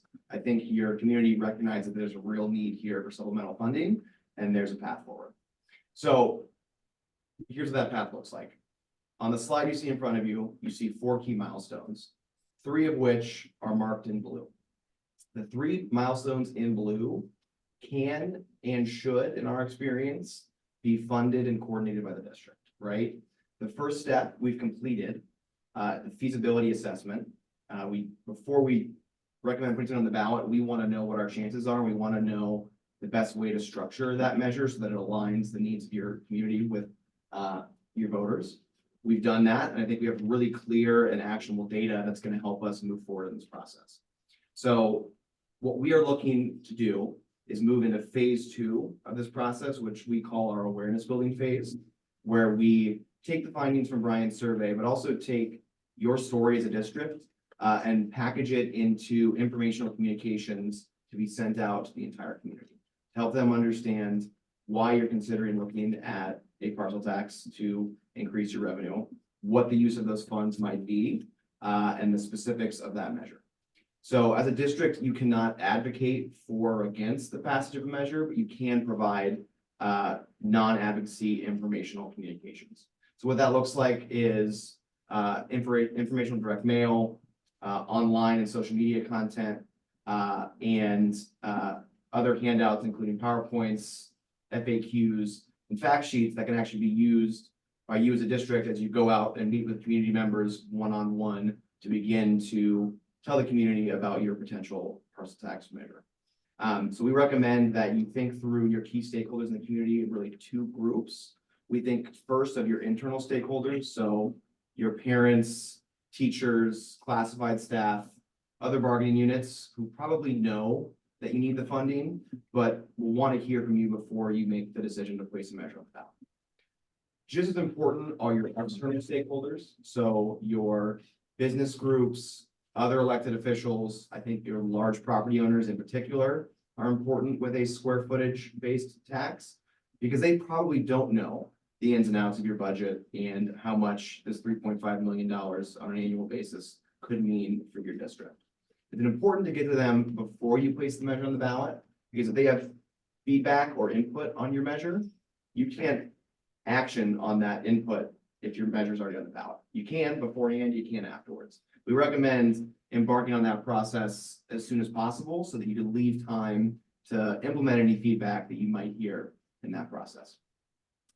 Once we feel like we've adequately told the story in the community, we recommend moving into phase 3, which is the actual development of the measure itself. In order to qualify for the November ballot, you all as a board will need to adopt a resolution calling an election by August 9th of this year.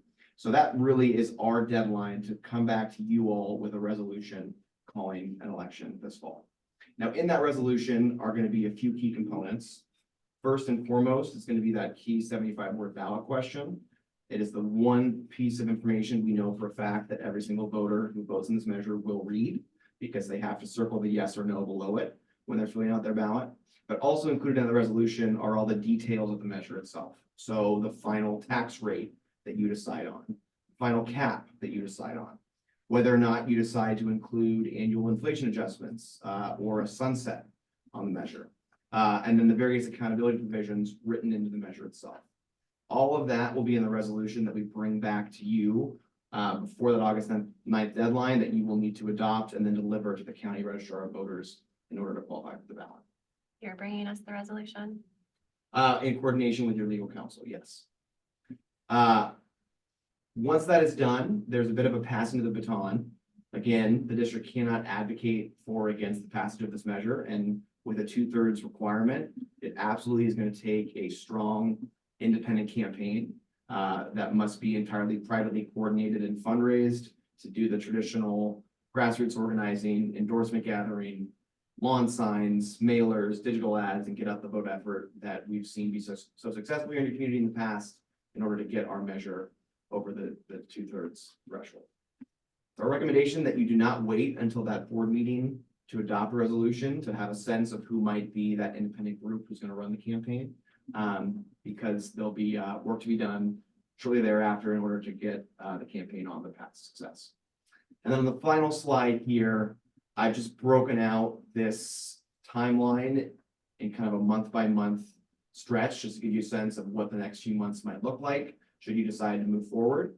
So really we'd be using the rest of this month to build our messaging and outreach plan so that we can begin to roll that out at the end of this month. So that would include, again, content for your website and social media, frequently asked questions, talking points, fact sheets, as well as informational direct mail, so that your community is hearing from you with a unified voice about why it is that you're pursuing a potential measure on the ballot this fall. That would leave the end of this month and May to do that actual public education and community engagement. Again, both in a broad-based sense, so direct mail and digital advertising to all registered voters and parents, but also we recommend one-on-one stakeholder meetings and listening sessions between the district and the key stakeholders in your community. That leaves really the summer months to refine the plan and get it finalized and ready to be adopted by you all's board. We could consider a tracking survey to check back in with the voters if the specifics of our proposal have changed. Think if we're looking at a different tax rate or cap, that might be a good idea so that we can be sure that the final measure we're putting on the ballot is the greatest likelihood of success. And then again, you have until August 9th to adopt that resolution, which would have all the specifics and details of the measure in order to qualify for that ballot.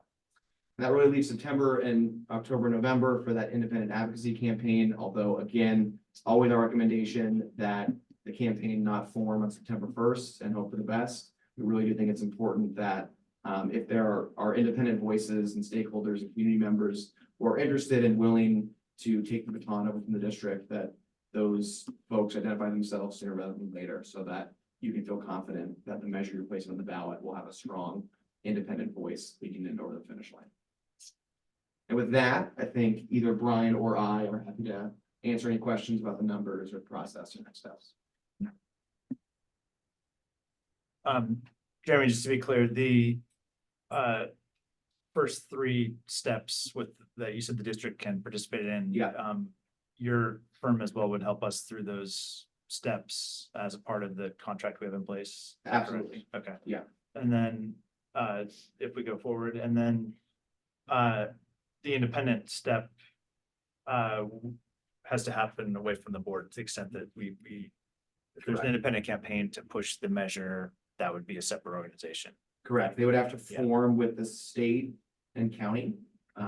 They'd have to file what's called a Form 410 with the FEPC that would establish them as a primarily formed ballot measure committee that could raise the funds needed to run the campaign. And our firm does contract with those campaigns as well, although it's a completely separate agreement from the district work, obviously.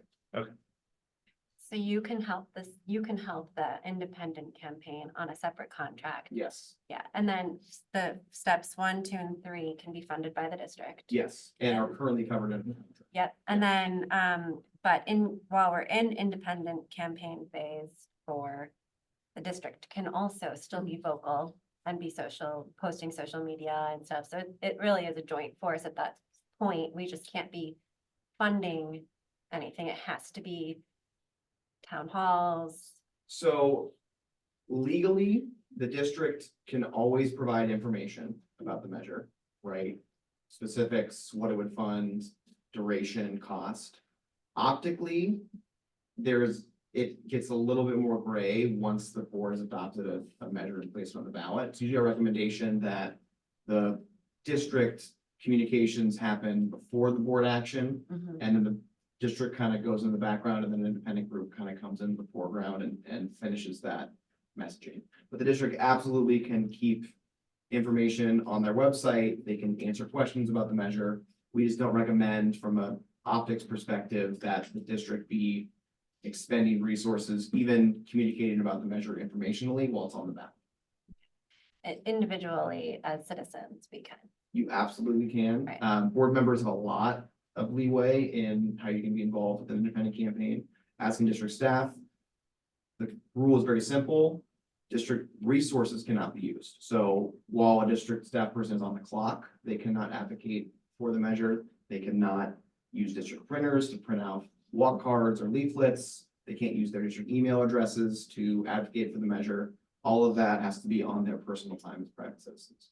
And in the independent campaign phase, the committee that is set to be off and running by August 9th, do they have directives and steps from your group? Like explaining, Absolutely. like, here are your marching orders, go for it? Absolutely. Okay. Yeah. And we're, we oftentimes have a separate agreement with that committee, but before that agreement is in place, we are more than happy to provide our advice and expertise and experience to that committee. And, we've worked in your community on many of your measures for decades, and so I think we have a good rapport and working relationship that we'd have no issues, continuing that working relationship. What kind of qualities are the best qualities to look for in a committee? Really, the most important things that a committee can do are grassroots activities. So think door knocking, texting, phone banking. That really just takes people power. They don't have to be experts about the measure. Really, all they have to do is be passionate about their schools and their kids and their community. And then the committee's got to raise money, right? So folks who have experience fundraising, asking for dollars are always good committee members because, again, the district cannot fund that. The campaign's gonna have to raise, around $150,000 in order to run that campaign this November.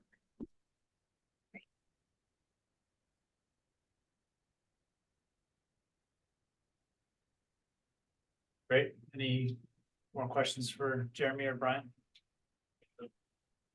Okay, thank you very much. Thank you. Thank you. Thanks. Thank you.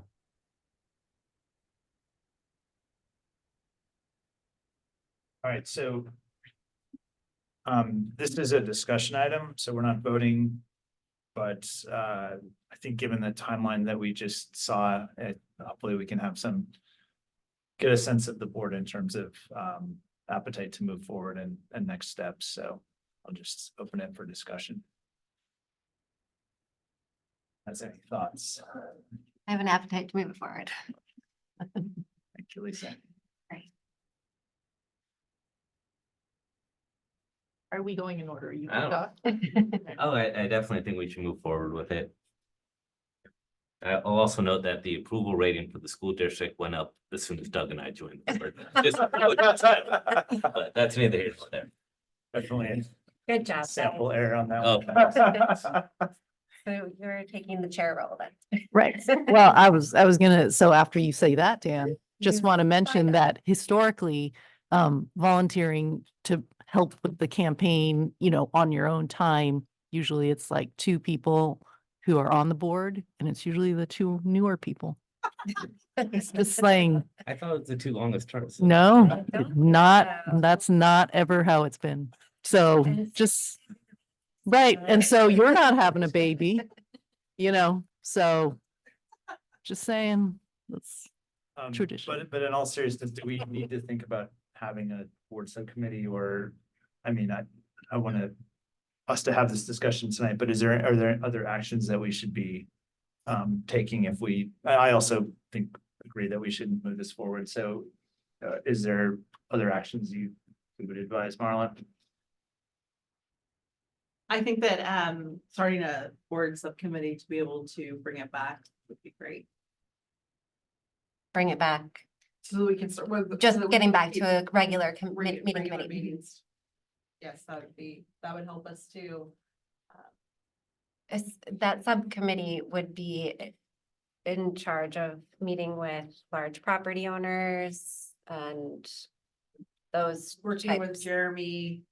right now and to the make district. sure some Is of that our. typically, Jeremy, kind of how it works? Yeah, the subcommittee would be like a working group that I think would work with us on the overall communications plan, review the messaging and outreach and all that. I think more than just the subcommittee can actually hold the stakeholder meetings, but I do think a subcommittee, 2 board members that are kind of tasked with moving this ball down the field, again, really be moved by us, but in coordination with us, Great. is a really good idea. Yeah. Yeah. And who else besides the 2 board members and myself would you say needs to be on the committee? I think it'd be great to have Marie on the committee, from a financial perspective, and then, if you have, teachers union reps who are interested in joining the committee. Great. Yeah. Okay.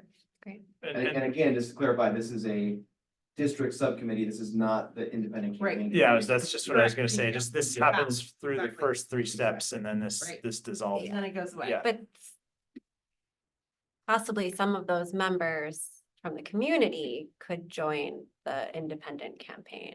And it would probably behoove us to have some of those folks on the committee if we can identify them now, right? Yeah.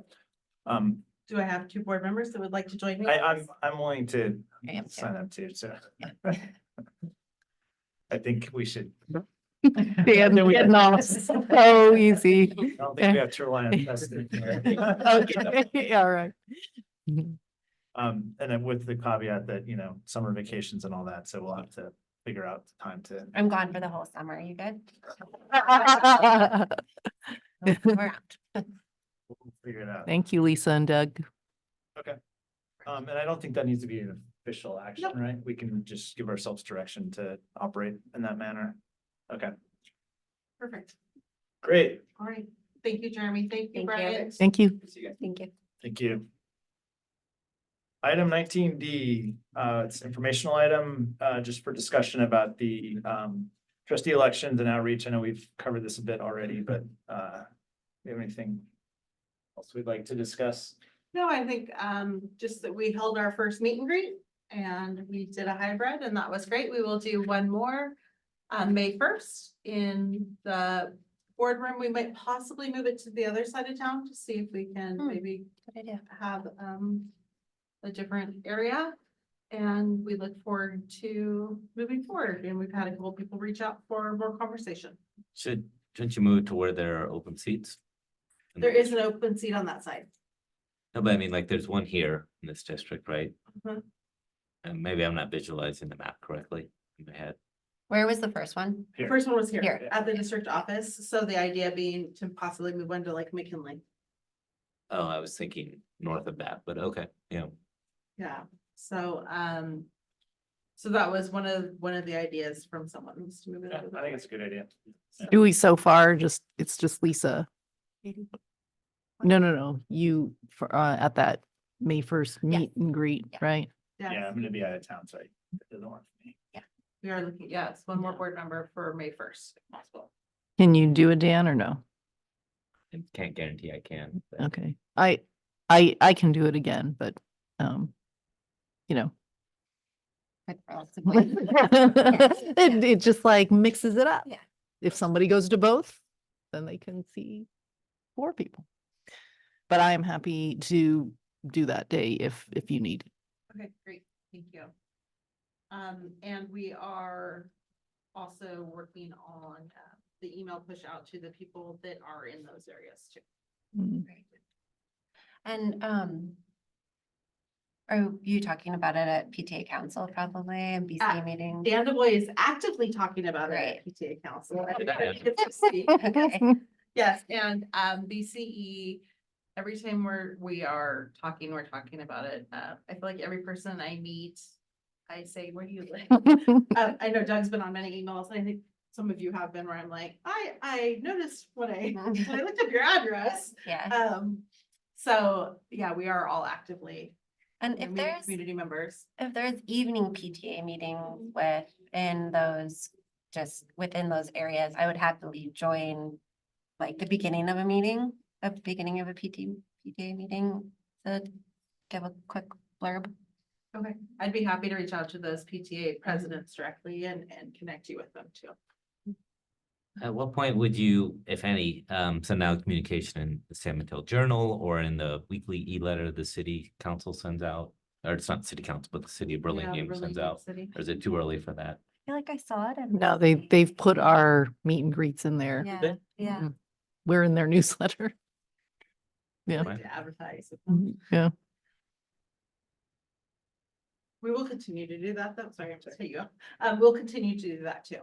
Because they've been trying to recruit someone for a similar district that we have open.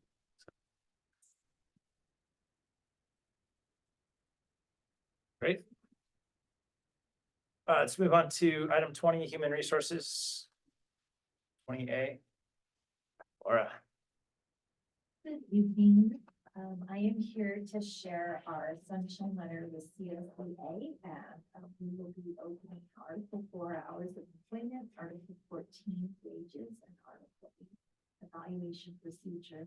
I'm not going to read the whole letter because it's included in the agenda, but that's the critical piece to understand our address. Question? Okay. And what are they opening? What are their Oh, I'm choices? sorry, I did collectively. Theirs was Article 4 to 14, and then we did 8. This is information. It'll come back for second read next month for approval. May 14th. Thank you, Laura. Sorry to make you wait all that time for this, such a short comments. Appreciate it. All right, item 21, public statements related to non-agenda items. There are none, President Brown. Okay. Item 22, board requested items. I don't have, it's not really a board requested item, so I don't know the logistics here. Maybe I need to like ask if I can go back to an agenda item. It's more of a comment on alcove. Oh. Am I allowed to talk about that right now? If it's a question for you. Okay. Do you think it would be possible to put the alcove like information within the BIS morning slideshow that the kids get? Because they wouldn't see the school newsletters that we get. And so if it's something that they would be able to do on their own, it would be great for them. And if we could share it with Jen Fong for the high school to like jointly see that they have access to this. So I actually had the pleasure of meeting with the director of Peninsula Healthcare District a couple weeks ago, and then I connected Dr. Fong with her, and they're meeting this week so that they can continue to have a conversation. I think that's a great idea about the slideshow, and I'm also going to see there's a mental health website that I think it'd be great to add that to that, because they do go over resources for students. So I think that would be a great resource for us to also Yeah, add. and they have a morning slideshow, so like maybe the advisory teachers can present it a bit. Absolutely. That's it. Okay. Anything else? Can I add just one thing? I just also wanted to give a little quick update. I know that on the wellness committee, that Chartwells has joined the wellness committee. There's a representative that's been invited. And so just for information for you all too.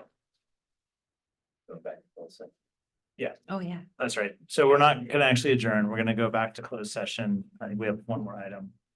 We'll come back for a report out and adjournment.